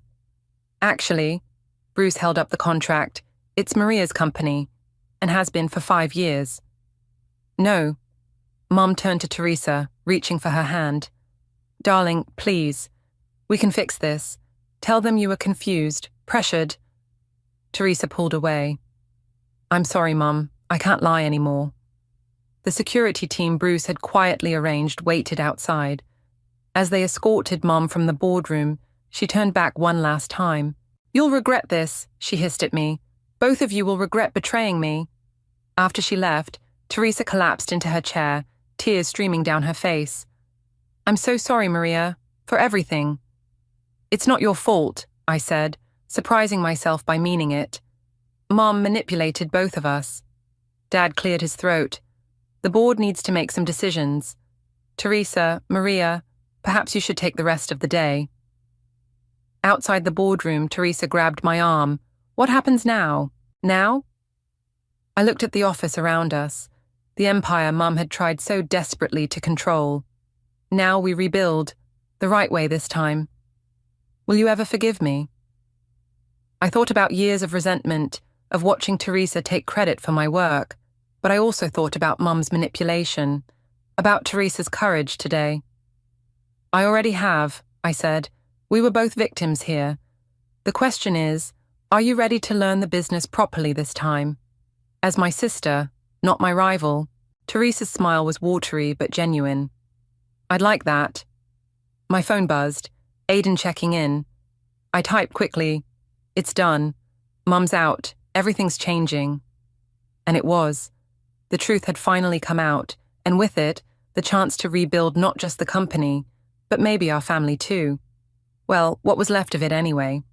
3 days after the boardroom confrontation, I found Teresa sitting in my office, staring at a stack of financial reports. These are incredible, she said, not looking up. I never really read them before. Just memorized your notes. That's about to change. I set 2 coffee cups down. Ready for your first real lesson in corporate finance? Mum's lawyers called again, Teresa blurted out. They want a meeting. I sank into my chair. What did they say? She's threatening to go public. Tell everyone we orchestrated a hostile takeover. Teresa's hands shook as she reached for her coffee. She says she'll destroy the company's reputation if we don't reinstate her. A knock interrupted us. Aiden poked his head in. Sorry, but you both need to see this. He placed his tablet on my desk, showing us Mum's social media post. Betrayed by my own daughters. The truth about corporate sabotage and family betrayal coming soon. Business scandal and family betrayal. She's really doing this, Teresa whispered. Of course she is. I pulled out my phone, dialing Bruce. She's losing control, so she's trying to force our hands. Bruce answered on the first ring. I assume you've seen it. Yes. Options. We have the evidence, Maria. All of it. If she goes public, she'll only implicate herself. But she'll damage the company in the process, Teresa said, loud enough for Bruce to hear. Actually, Bruce's voice took on a familiar legal tone. This might be the perfect opportunity to get ahead of the story. On our terms. Dad appeared in the doorway, looking exhausted. Peterson's called an emergency board meeting. Your mother's posts are making investors nervous. An hour later, we sat in the boardroom again, but this time I was at the head of the table. We need to act fast, Peterson said. The market hates uncertainty. Then let's give them certainty. I opened my laptop. I've prepared a press release detailing everything. The forged documents, the attempted forced retirement, all of it. But also our path forward. You want to go public with our dirty laundry? Teresa looked horrified. I want to control the narrative, I corrected. Show that we discovered irregularities, investigated, and took appropriate action. Position it as corporate responsibility, not family drama. It could work, Bruce nodded. Transparency often plays well with shareholders. There's more. I pulled up another document. I've drafted a new corporate structure. Teresa, I want you to head our client relations division. What? Teresa blinked. That I'm the one doing all the work? That Teresa barely understands half of what she presents? I shook my head. Mom would never believe it. A knock at my door interrupted us. Bruce, our family lawyer, stepped in, his expression grave. Maria, do you have a moment? Dad nodded at me and left, closing the door behind him. Bruce waited until we were alone. I saw the guest list for Linda's party. I assumed there was a mistake when I didn't see your name. You're excellent with people, T. That's not fake, that's all you. Let's use that strength legitimately. While you run everything else? She didn't sound angry, just curious. While I do what I've always done, but this time with proper recognition. Dad cleared his throat. The press will want interviews. Good. I stood up. Because I want to talk. No more hiding in the shadows. My phone buzzed. Another social media notification. Mom had posted again. Watch my exclusive interview tomorrow. The real story behind the corporate coup. She's not backing down, Teresa said. No, I smiled grimly. But this time, we're not either. I turned to the board. I suggest we schedule our own press conference. Today, beat her to the punch. Maria, Dad warned, this could get ugly. It's already ugly, Dad, but I'd rather fight in the open than hide in the shadows. The board voted unanimously to support my plan. As everyone filed out, Teresa lingered. Why are you giving me a chance, she asked. After everything? Because you chose truth over power. That's the sister I want by my side. Aiden appeared with a garment bag. Your power suit, as requested. The press conference is set for 4 o'clock. I took the bag, remembering all the times I'd helped Teresa dress for presentations that should have been mine. T, I called as she turned to leave. Want to help me prepare? For real this time? Her smile was worth every bitter memory of the past 8 years. As we worked on the statement, my phone lit up with a text from Mom. You'll regret this. I made you both everything you are. Teresa saw it and grabbed my hand. No, she didn't. You did that yourself. And it's time everyone knew it. I squeezed her hand back, then started typing my response. You're right about one thing, Mom. Everyone will know the truth. All of it. See you at 4. The media was already gathering outside. Through my office window, I could see the news vans arriving. In a few hours, everything would change. Again. But this time, I was ready. No more hiding, no more shadows. It was time to step into the light. Camera flashes exploded as I stepped up to the podium. Teresa stood to my right, Dad to my left, presenting a united front. The conference room buzzed with reporters, all hungry for the scandal Mom had promised them. Thank you all for coming on such short notice, I began, my voice steady. Today, we're here to address recent allegations and share some important corporate developments. A reporter's hand shot up. Is it true your mother is accusing you of orchestrating a hostile takeover? Actually, I smiled, sliding the contract across the podium. There was no takeover. This document, signed 5 years ago, legally established the company's succession plan. Another reporter jumped in. Why are we just hearing about this now? Because, Teresa stepped forward, I've been taking credit for Maria's work for years. Our mother orchestrated it, and I went along with it.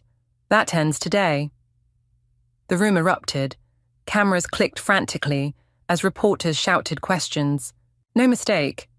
I turned to my computer, pretending to work. Just Mom being Mom. You know, Bruce said carefully, that contract you showed me last month, it could change everything. I stopped typing. I'm not ready. The longer you wait, I know. I met his eyes. But when I do this, I need it to be perfect. I need everyone to understand exactly what they've done. Bruce nodded slowly. Just remember, timing is everything in business. And revenge.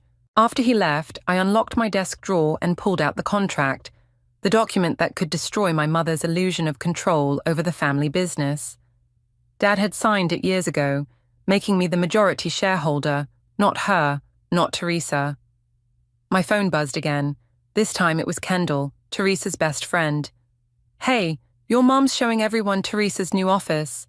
You know, the one that was supposed to be yours. I looked at the contract in my hands, then at Teresa's presentation on my screen. 8 years of being invisible. 8 years of watching Teresa take credit for my work. 8 years of Mom pretending I didn't exist. Maybe Bruce was right about timing. I picked up my phone and called Aiden back. Remember what you said about the contract? Yeah? I think it's time. I took a deep breath. Mom's birthday party might be the perfect occasion for a different kind of celebration. Ms. Holmes, a woman in front called out, your mother just tweeted that you fabricated evidence to force her out. Your response? I gestured to Bruce, who began distributing packets. These documents show a pattern of forged signatures and fraudulent representations. We've included forensic analysis confirming the forgeries. And you can verify these claims? Someone else shouted. I can, Teresa's voice rang clear, because I'm the one whose signature was forged, by our mother. The doors at the back of the room burst open. Mom strode in, her lawyer trailing behind her. This is outrageous, she announced to the suddenly silent room. My own daughters, spreading lies. They're not lies, Linda. Dad's quiet voice carried surprising authority. And you know it. James? Mum faltered slightly. You're supporting this betrayal. I'm supporting the truth. He turned to the reporters. My wife has been manipulating this company and our daughters for years. I signed that contract to protect both the company and Maria's future. This is all very dramatic, Mum's lawyer interjected, but Mrs. Holmes has documentation. Forged documentation, Bruce cut in smoothly. Would you like us to present the forensic analysis of those signatures as well? Mom's face contorted. Teresa, darling, tell them how your sister is manipulating you. Teresa stepped to the podium. No more lies, Mum. Maria did everything you praised me for. The Richardson merger, her work, the London office expansion, all her. I just stood there and smiled. You ungrateful. Mum started forward, but security blocked her path. I held up my hand for quiet. We're not here to air family grievances. We're here to announce corporate changes that will ensure transparency and proper attribution of work going forward. And what about your mother's role? Someone called out. My mother's actions are under investigation. The board has suspended her pending the results. You can't do this. Mom's voice rose hysterically. I built this company. No, Mom. I met her eyes across the room. Dad built this company. You just took the credit. Sound familiar? The reporters went wild, cameras flashing as Mom's face crumpled. Her lawyer tried to pull her away, but she shook him off. I did everything for you, she shouted. Both of you. I made you strong. No, Teresa said quietly. You made us afraid. Maria made us strong. If there are no further questions, I addressed the room. We've provided detailed press packets outlining the company's new structure and leadership team. One more question, a reporter stood up. Ms. Holmes, Maria, how does it feel to finally step out of the shadows? I looked at Teresa, who nodded encouragingly, then at Dad, who smiled with pride. Finally, I turned to Mum, still standing at the back of the room, her perfectly crafted world crumbling around her. It feels honest, I said simply, and that's how we'll run this company from now on. As security escorted Mom out, her last words rang through the room. You'll fail without me, both of you will fail. But looking at the supportive faces around me, Teresa, Dad, Bruce, Aidan, even the board members who'd come to show solidarity, I knew she was wrong. Later, as the last reporters filed out, Teresa hugged me tightly. That was terrifying, she whispered. But also, freeing? Yeah, I agreed. No more hiding. My phone buzzed with a text from Kendall. Check the stock price. I looked. Despite the scandal, or maybe because of our transparency, our shares were up. The market, it seemed, appreciated honesty as much as we did. Ready to learn your new role? I asked Teresa. For real this time. She squared her shoulders. Ready to be the sister you deserved all along. Together, we walked out of the conference room, leaving the shadows of Mom's manipulation behind us. The truth was out, and surprisingly, it felt like victory. The morning sun streamed through my office window as I reviewed the final settlement papers. Mom's signature looked shaky at the bottom, a far cry from her usual confident strokes. She signed without arguing. Teresa set 2 coffee cups on my desk. Bruce says she didn't have much choice. The evidence was overwhelming. A knock at the door interrupted us. Dad entered, looking more relaxed than I'd seen him in years. Peterson just called, he said, settling into a chair. The board unanimously approved your proposal for the London office. Our proposal, I corrected, glancing at Teresa. The client relations strategy was all her. Teresa beamed. It's amazing what you can accomplish when you actually understand what you're presenting. My computer pinged with an email notification. Mum's giving an interview to the Financial Times tomorrow. Are we worried? Teresa's smile faded. No. I pulled up the pre-interview notes Bruce had obtained. She's admitting to everything. Says she was blinded by maternal ambition or something. Damage control, Dad nodded. Her lawyer probably insisted. Another knock. This time it was Kendall. Sorry to interrupt, but you both need to see this. She handed me her tablet, open to Mum's social media. My breath caught as I read her latest post. To my daughters, I was wrong. The need to control everything cost me what mattered most, your trust and love. I'm sorry. Is this real? Teresa whispered. Keep reading, Kendall urged. The post continued. Maria, you were never invisible. I was blind. Teresa, you never needed my manipulation to shine. I failed you both as a mother. The company is in better hands now. Your hands. She posted it an hour ago, Kendall said. It's already going viral. Dad cleared his throat, his eyes suspiciously bright. Maybe there's hope yet. Speaking of hope, I pulled out 2 folders. I have something for both of you. Teresa opened hers first, gasping. Is this your new contract as head of client relations, with a seat on the board? She looked up, tears in her eyes. I haven't earned this. You will, I said firmly. You already are. Dad opened his folder more slowly. Inside was a contract keeping him on as chairman emeritus, with an advisory role. Maria, he started, but I cut him off. The company needs your experience, Dad, and I need your guidance. The real kind, not Mom's version of it. The intercom buzzed. Ms. Holmes, your mother is here. The room fell silent. Teresa gripped my hand. Send her in, I said. Mom looked smaller somehow, her designer suit hanging loose on her frame. She clutched her handbag like a shield. I suppose you've seen my post, she said quietly. We have. I gestured to an empty chair. Did you mean it? Every word. She sat down stiffly. My therapist says I need to make amends, but that's not why I'm here. Why are you here, Mom? Teresa asked. Mom pulled out a thick envelope. These are my resignation papers from all remaining company positions. And, she hesitated, my shares. I'm signing them over to both of you, equally. Mom, Teresa breathed.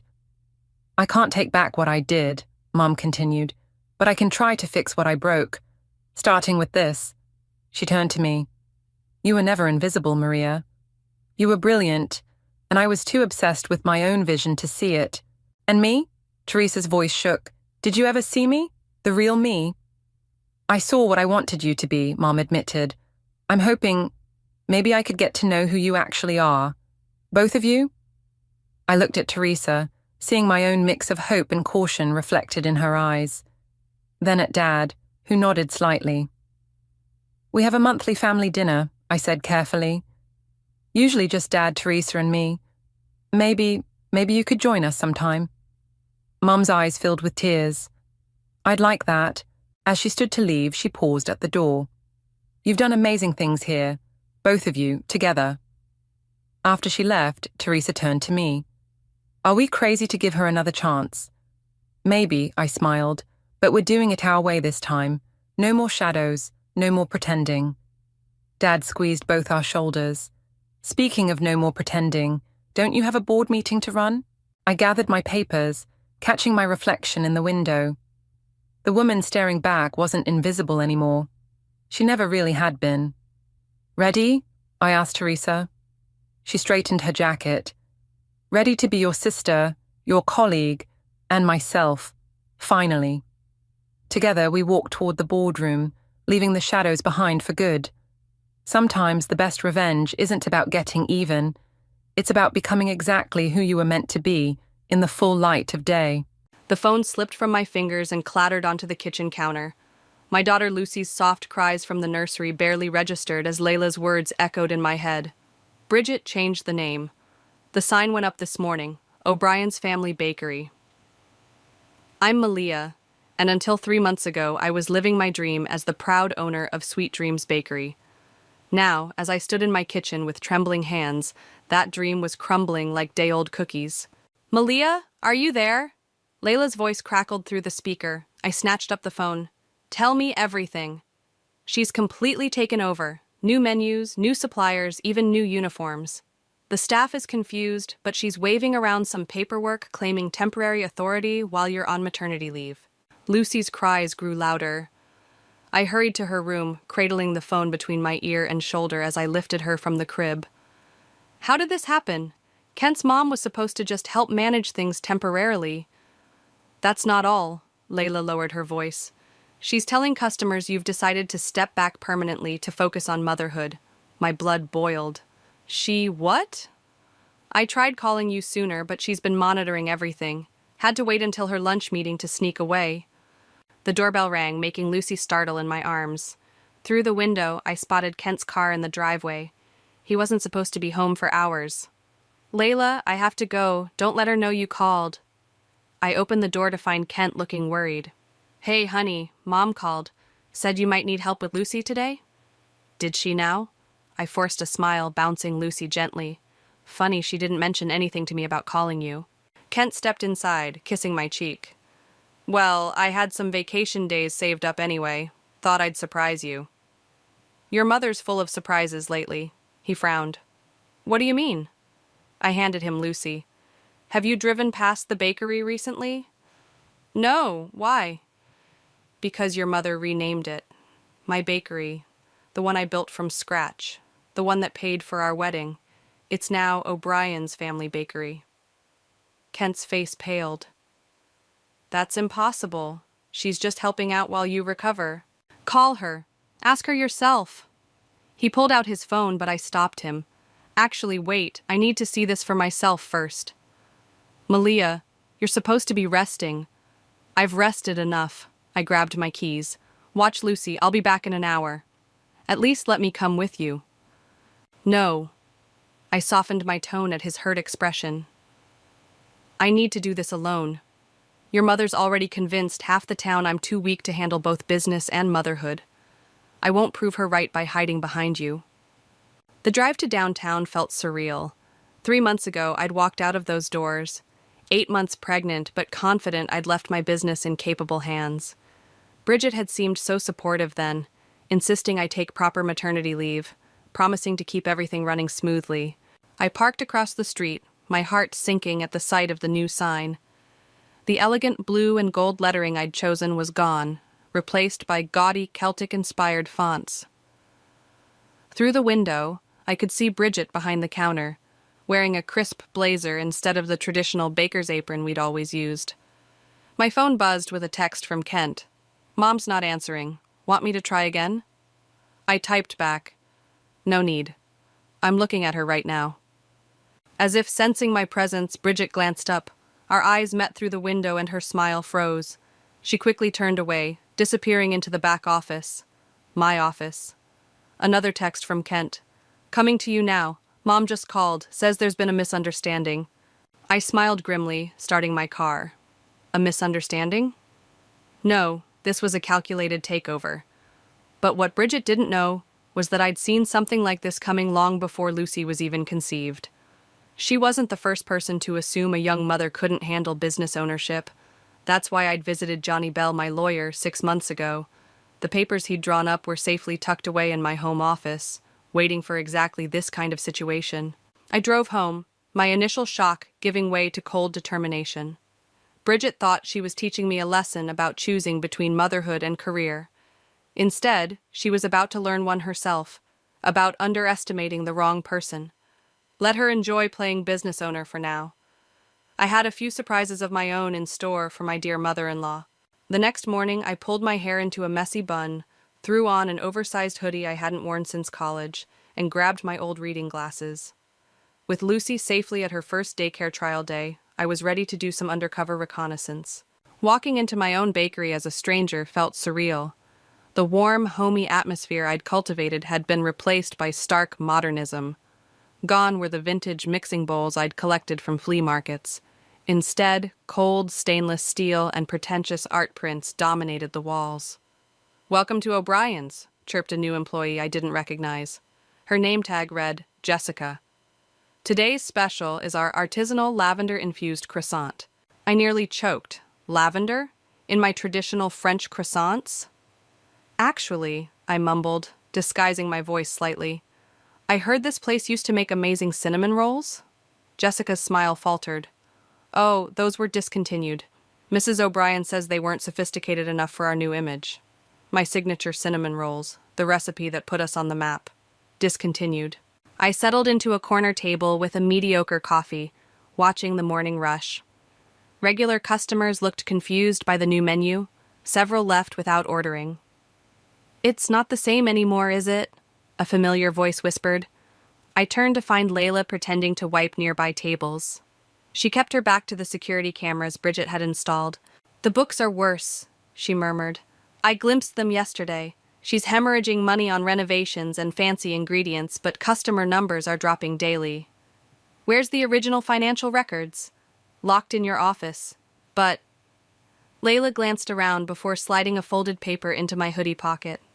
I made copies of last week's numbers. It's bad, Malia. The back door chimed, and Bridget swept in wearing a designer suit that probably cost more than a month's worth of flower orders. Jessica, those display cases need to be spotless. We have the food critic from Elite Tastes coming this afternoon. My heart stopped. Elite Tastes was notorious for brutal reviews of traditional bakeries trying to be upscale. One bad write-up could destroy years of goodwill. Bridget spotted Layla. Don't you have deliveries to prepare? Just finished cleaning the tables, Mrs. O'Brien. Well, the kitchen needs attention. And remember, it's Madame O'Brien now. We're elevating our standards. I buried my face in my coffee cup as Bridget passed my table. Once she disappeared into the office, I slipped into the bathroom and examined Layla's paper. The numbers were worse than I'd imagined. Bridget had drained the emergency fund I'd built up over 5 years, all for her vanity renovations. My phone buzzed. Kent. Mom's asking about dinner tonight. Says she has exciting news about the bakery. I texted back, Perfect. I'll be there. Another buzz. You're plotting something, aren't you? Me? Never. Just being a supportive daughter-in-law. I was about to leave when I overheard Jessica at the counter. I'm sorry, Mrs. Martinez, but we don't do custom birthday cakes anymore. But Sweet Dreams always made my son's birthday cake, an elderly woman protested. Every year for 10 years. It's tradition. Madame O'Brien says custom orders aren't cost-effective. Mrs. Martinez, who had been my first ever customer, left in tears. I ducked into the bathroom again, this time to keep from screaming. When I emerged, Bridget was berating Jessica. The proper response was to suggest our premium cake selection. They're 3 times the price of those tacky custom cakes. But she seemed really upset. That's because she doesn't understand quality. Now I need you to replace all these pastry labels. The font isn't elegant enough. I'd seen enough. On my way out, I passed Maeve, Bridget's daughter, entering the bakery. Mom, we need to talk about— Oh my God! She stared at the new decor. What have you done to this place? Darling, perfect timing. Help me choose between these 2 shades of gray for the new uniform colors. Gray? In a bakery? Mom, this is insane. Malia built this place from nothing, and you're— Malia chose to prioritize motherhood, Bridget cut in smoothly. I'm simply ensuring the business survives her domestic transition. I slipped out before my disguise cracked, but not before hearing Maeve's response. You know what? I'm having dinner with Kent and Malia tonight. Maybe I'll ask her opinion on all these changes. In my car, I finally looked at the financial records properly. Between the drained accounts, alienated customers, and that pending review, Bridget was driving my life's work straight into the ground. But first, we had a family dinner to attend, and I had a lawyer to call. Johnny's office hadn't changed since my last visit 6 months ago.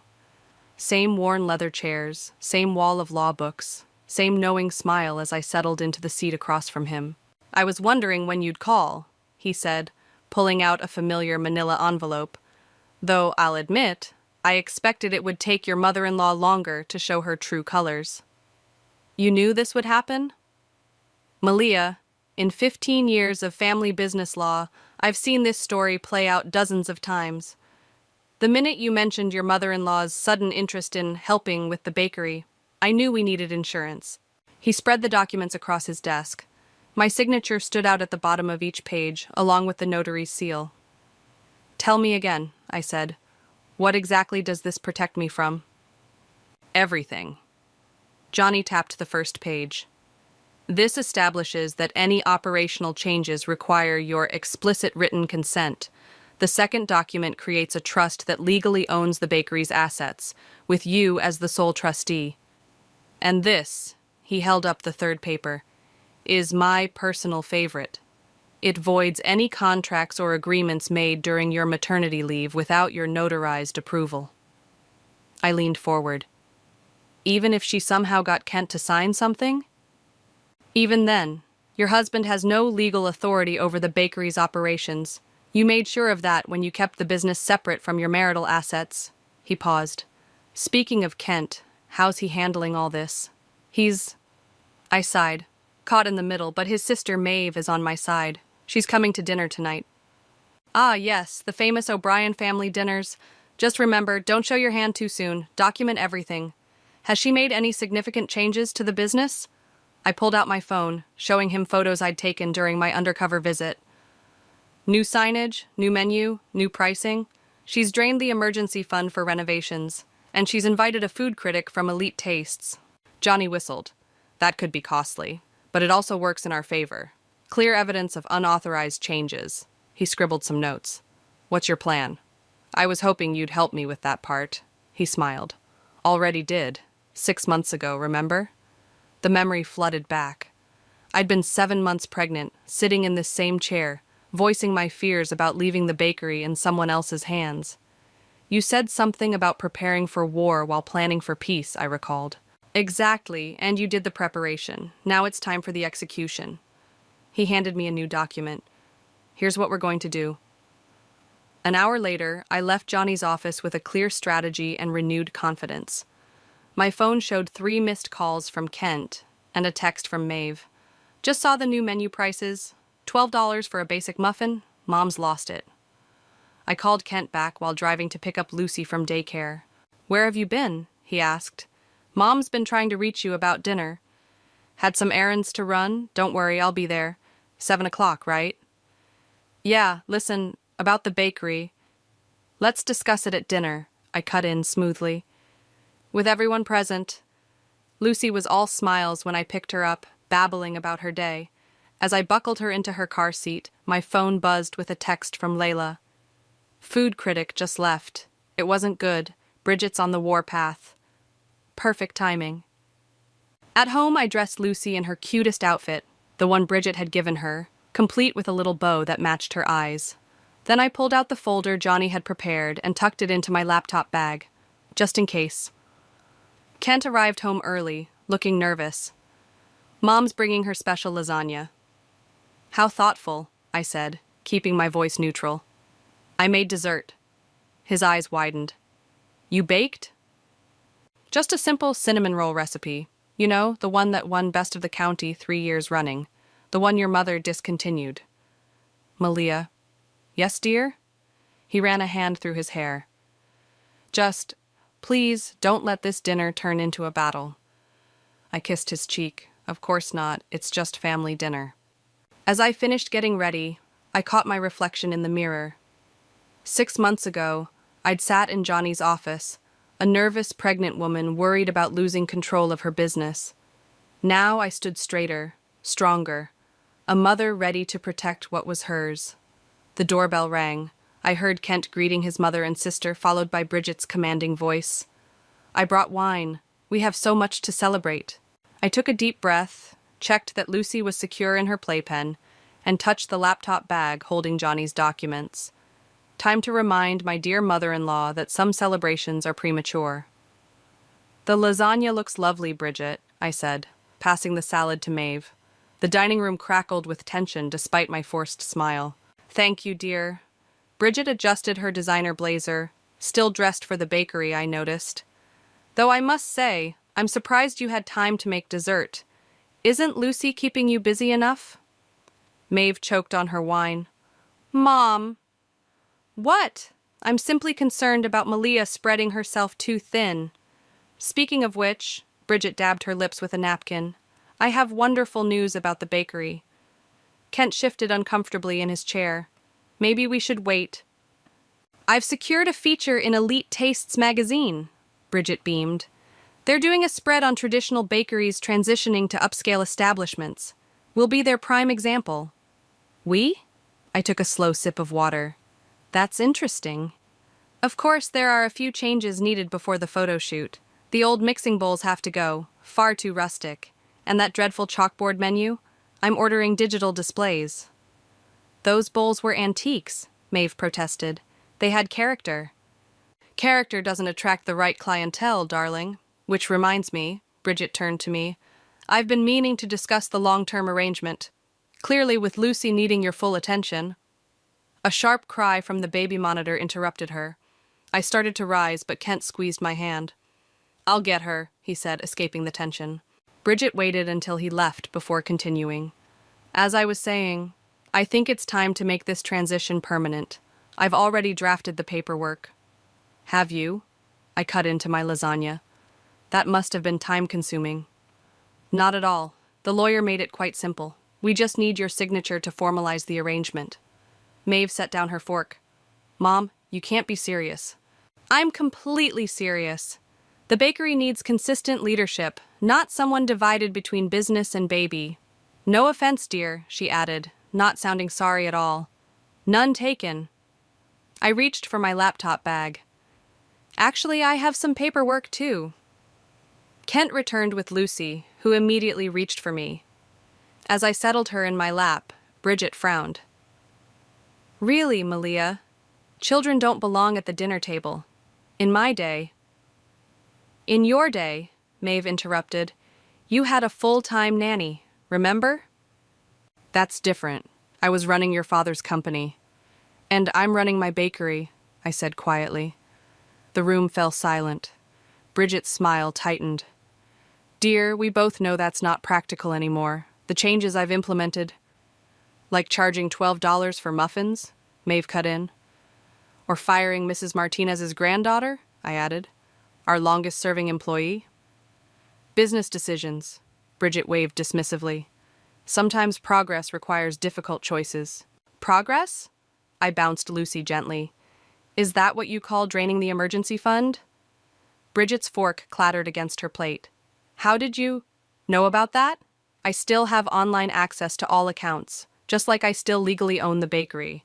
For now, Bridget's voice hardened, but once you sign, I won't be signing anything. I met her gaze steadily. In fact, you'll be the one signing papers soon, returning control of my business. Kent looked between us. Mom, what exactly have you done? Nothing that wasn't necessary, Bridget snapped. Someone had to step in. Your wife clearly can't handle what? I stood, still holding Lucy. Running a successful business? Being a mother? Or just not letting you control everything? How dare you?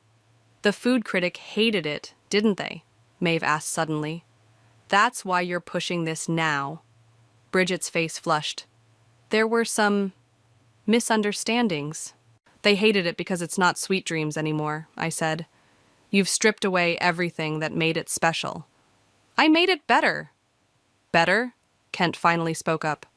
Mom, you changed the name without asking. You fired people who've worked there for years. You're charging ridiculous prices for worse products.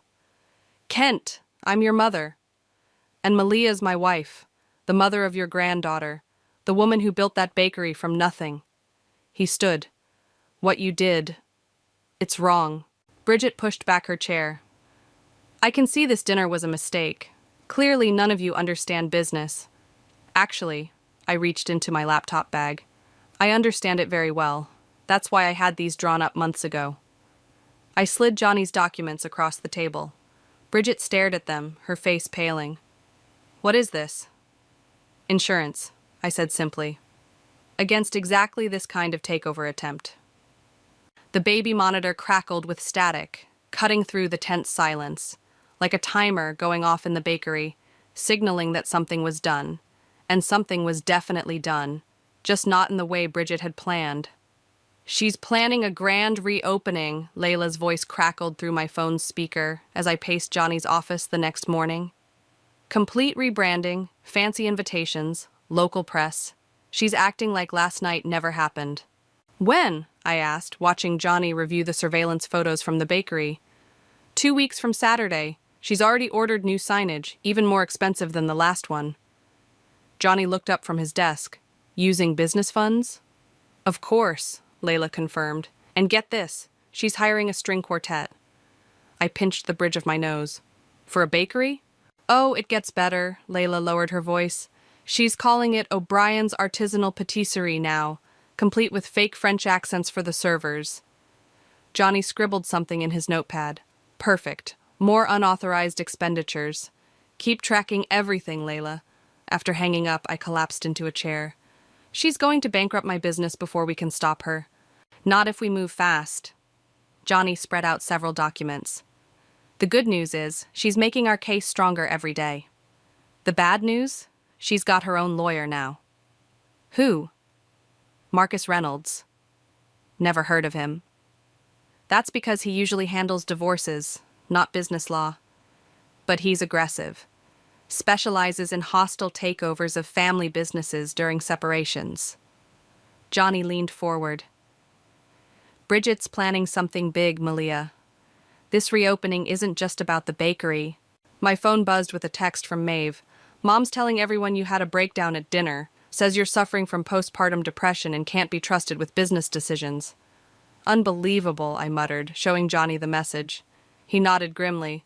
Classic move. She's laying groundwork to challenge your competency. Can she do that? She can try, but we've got something better than accusations. We've got evidence. He pulled up security footage on his laptop. Your friend Layla's been busy. Watch this. The video showed Bridget arguing with suppliers, canceling long-standing contracts, marking up prices by ridiculous amounts. Another clip captured her shredding what looked like original receipts. This is good, Johnny said, but we need more.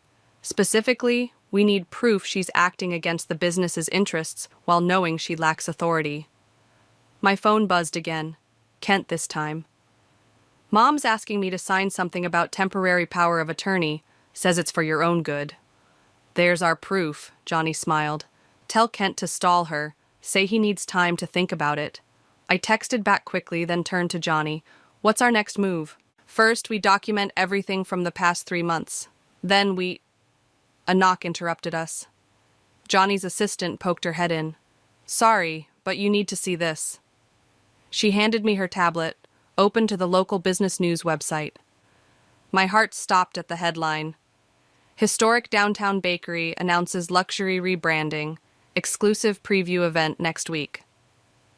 She's moved up the timeline, Johnny muttered, reading over my shoulder. Smart. She's trying to force our hand. The article quotes me, I said incredulously.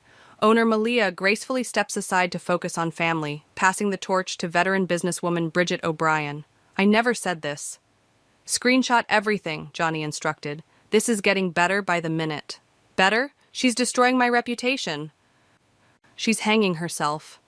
Every false quote, every unauthorized change, every penny spent, it's all ammunition. He grabbed his phone. Call Layla. Tell her to document every customer complaint, every employee concern. Then call Maeve. We need a family insider's perspective. I made the calls while Johnny drafted documents. Layla reported that several longtime customers had already canceled standing orders after seeing the article. Maeve revealed that Bridget had been meeting with real estate agents, possibly planning to relocate the bakery to a more upscale location. One more thing, Maeve added hesitantly. Mom's planning to serve notice at the reopening event. Some kind of public announcement about taking full control. She's invited practically everyone in town. I looked at Johnny. Can we stop her? Better. His eyes gleamed. We can let her do it. In fact, we can help her make it the biggest event possible. Invite everyone who's ever cared about Sweet Dreams Bakery. I don't understand. Think about it. She wants an audience? Let's give her one. But instead of watching you lose your bakery, he slid a new document across the desk. They'll watch her lose everything she thought she'd gained. I read the title. Cease and desist with immediate injunctive relief. The bigger she makes this event, Johnny explained, the more witnesses will have to her downfall. Sometimes the best revenge isn't just winning, It's letting your opponent defeat themselves in front of everyone they were trying to impress. I picked up my phone again, smiling for the first time in days. Maeve, tell your mother I'd love to help with the guest list for her big event. She fired me! Layla burst into my kitchen, her apron still dusted with flour. Said I wasn't refined enough for the new image. I handed her a cup of coffee. Perfect timing. Did you get everything? Every last document. She pulled a USB drive from her pocket. Financial records, emails, security footage, even photos of her shredding papers, but that's not the best part. What do you mean? Margaret called me right after I left. I nearly dropped my mug. Margaret? Bridget's best friend, Margaret? The same. Turns out she's not happy about what Bridget's doing. Says it goes against everything your bakery stands for. Layla leaned forward. She wants to help. Margaret had been Bridget's closest confidant for 20 years. This was huge. Help how? She has texts. Dozens of them. Bridget bragging about taking over, planning how to push you out. Some from months before your maternity leave. I grabbed my phone to call Johnny, but it rang first. Kent. Have you seen the new invitation? He asked without preamble. What invitation? Mom just sent it out. You should check your email. I pulled up my laptop, Layla reading over my shoulder. The invitation was garishly elegant, all gold foil and cursive script. O'Brien's Artisanal Patisserie cordially invites you to a grand transformation celebration. Witness the evolution of tradition as we embrace a new era of sophistication. Keep reading, Kent said grimly.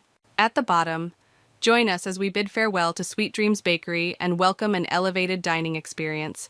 Special announcement regarding new ownership to follow presentation. She's really doing it, I whispered.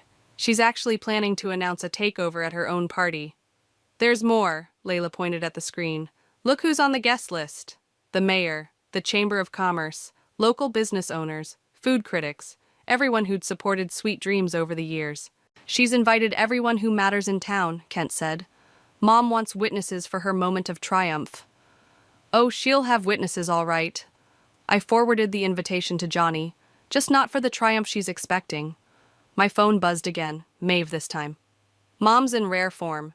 She's hired security for the event, says she's worried you might make a scene. Security? Layla scoffed. At a bakery? Another buzz. Margaret, we need to talk. Meet me at the park in an hour. Bring your lawyer. Johnny arrived at the park before I did, already deep in conversation with Margaret on a bench. She looked nervous, clutching a thick folder.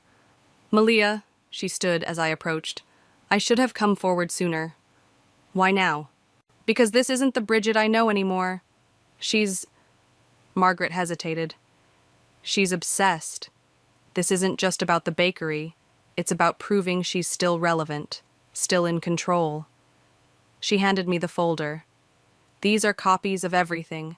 Text messages, emails, notes from planning meetings.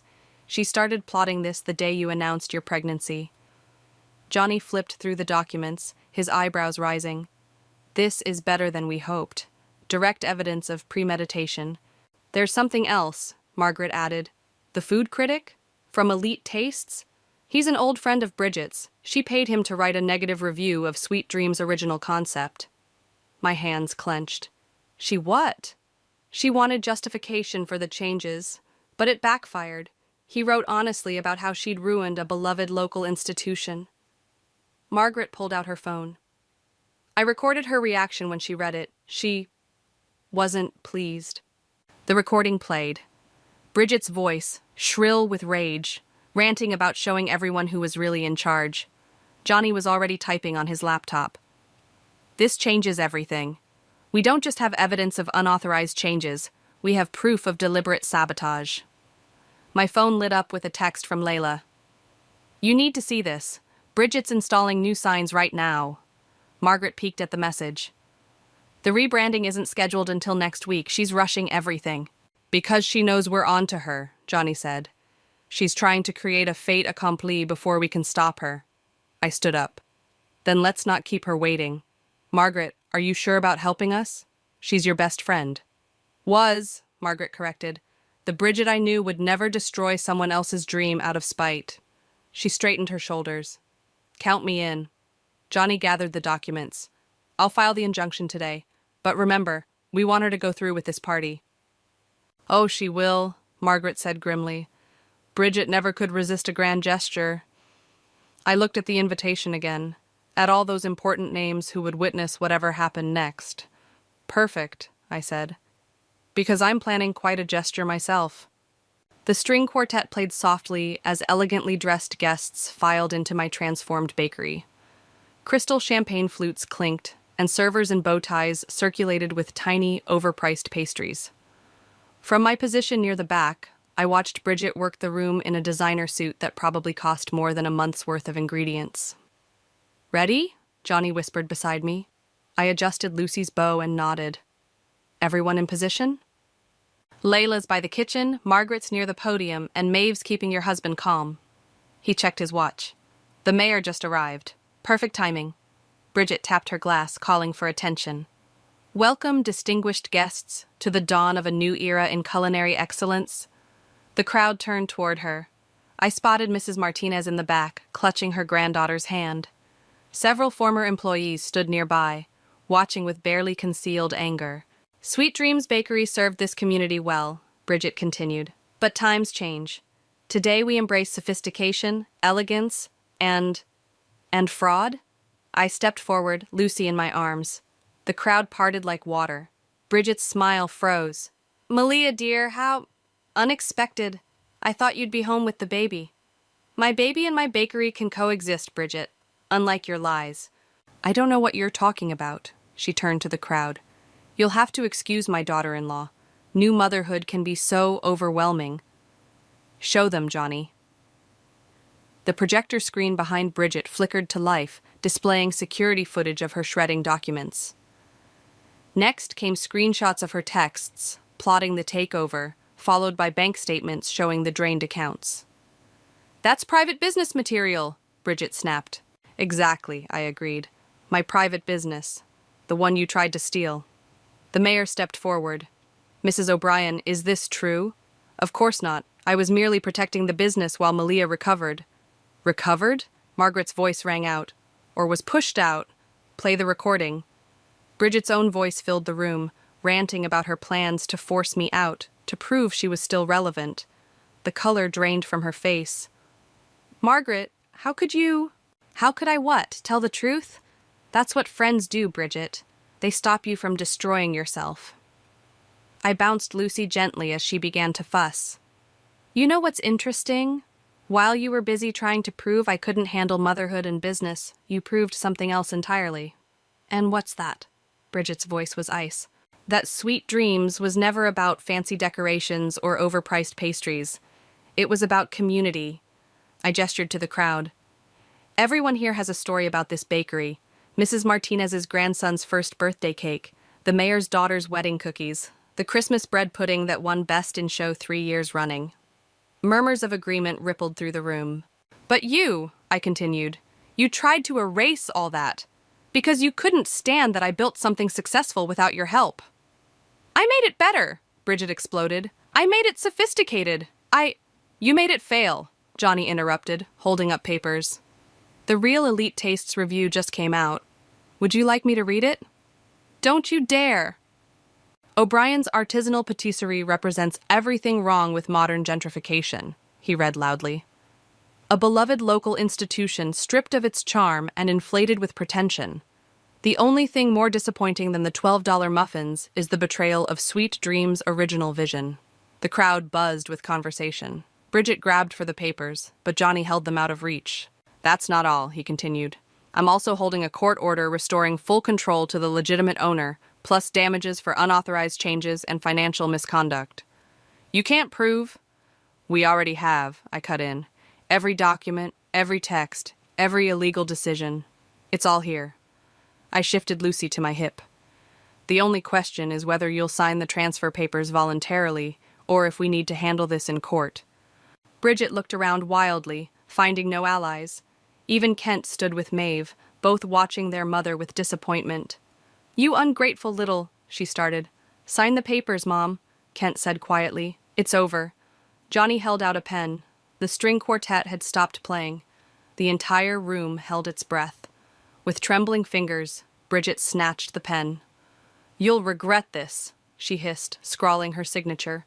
"No," I said, watching her signature complete the restoration of my business. "I won't." I turned to the crowd. "Now, who wants to try the real Sweet Dreams cinnamon rolls? The recipe that won Best of the County? Layla?" Layla emerged from the kitchen with trays of my signature pastries, warm, fragrant, and decidedly unsophisticated.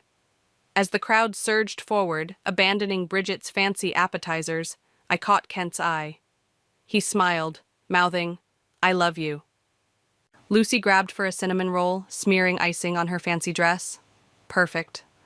Some things were meant to be messy, authentic, and absolutely sweet.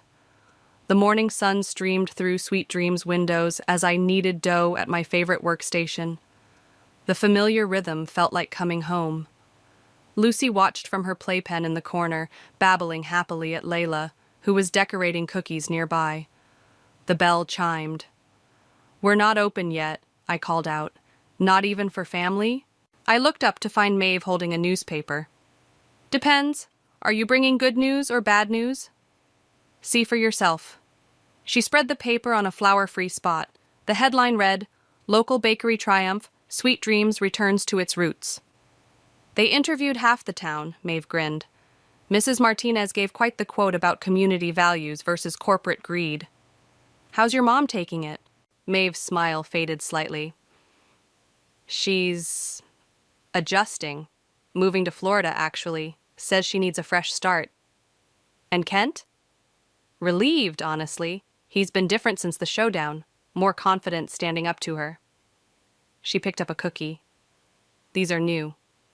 Baby shower order, speaking of which." I nodded toward the door. Margaret entered, carrying a stack of papers. The last of Bridget's mess. All supplier contracts restored, all accounts straightened out. "Thank you," I said, "for everything." "Don't thank me yet." She pulled out one more document. "Bridget's trying to open a patisserie in Miami. She's already calling investors." I shrugged, turning back to my dough. "Let her.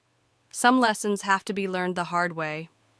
The kitchen door swung open as Kent arrived with coffee for everyone. "Morning, ladies. Ready for the health inspector?" "Already done," Layla reported.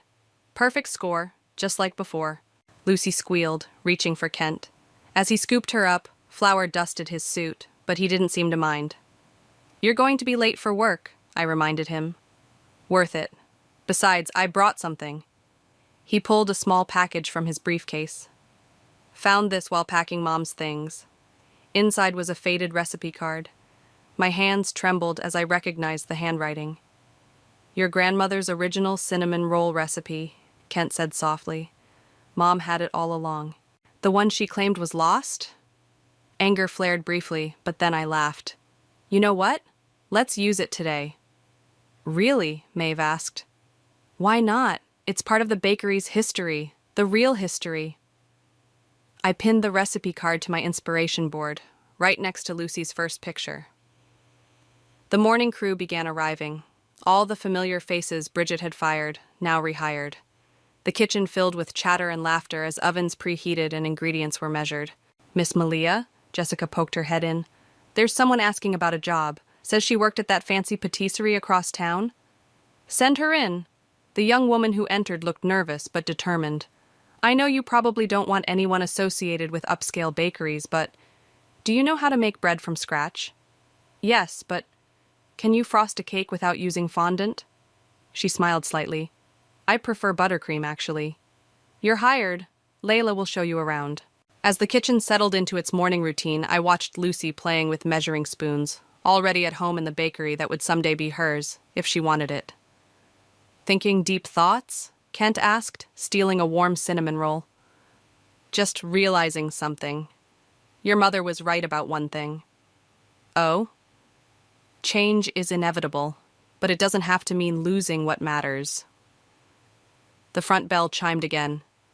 This time it was Johnny, carrying his usual briefcase. "Don't tell me there's more paperwork," I groaned. "Actually, I'm here as a customer. My daughter's wedding?" She wants those raspberry tarts you used to make. Used to? Check the new menu board.